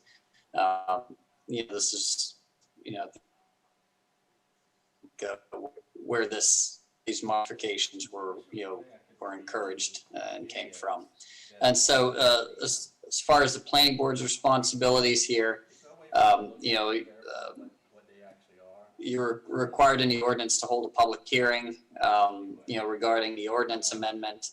Our typical process for these has been that you hold your public hearing during the Board of Selectmen's public hearing. So we do a joint meeting where public hearing is open for both the planning board and the selectmen. Yep. Okay, and the other thing that's also on is the codification change, which is also going on the ballot. That's correct. And yes. We already talked about that once. Actually, correct. Had a hearing on it once, so I think that one's fine. So I think we just have to show up. That's correct, yes. We just need you to show up to hold your public hearing, which is Yeah. happening at the same time as the selectmen. So they just have to bring at least 3 of us online. Correct. So, okay, I'll make sure that everybody has the right invites. You're not going to be, you're only going to be brought on when the period of that public hearing is on. So, Yeah, that's right. It should be such that you come in not as panelists, but as attendees, and then we'll make sure that David or Michael promote you to panelist whenever the time's appropriate. okay. So we're not even going to vote. We're just going to be kind of on roll call there. Is that the idea? Yeah. Right. Okay. That's the idea. Okay. There to hear public input. Okay. Yes, right. We're here to hear the same public input that the selectmen hear at the same time. Okay. But as with all land use ordinance, at this point in the stage, I already have an absentee ballot ready to check that I agree with them. So they're pretty much done deals. Yeah, I mean, it's a little bizarre, I think, because the public hearing requirement always happens after the article, the article has already been finalized and completed. But that's another discussion for another day. Yeah. Okay, well, so anyway, everybody has said they can try to call in, so, try to call in, and I'll make sure that you have the latest version of the invite. Okay. Right. All right, so now I will hear a motion. I move to adjourn. Second. Okay, all in favor? Aye. Aye. Thank you, guys. Thanks, Tom. See you the day after the election. Right. That's right. Okay.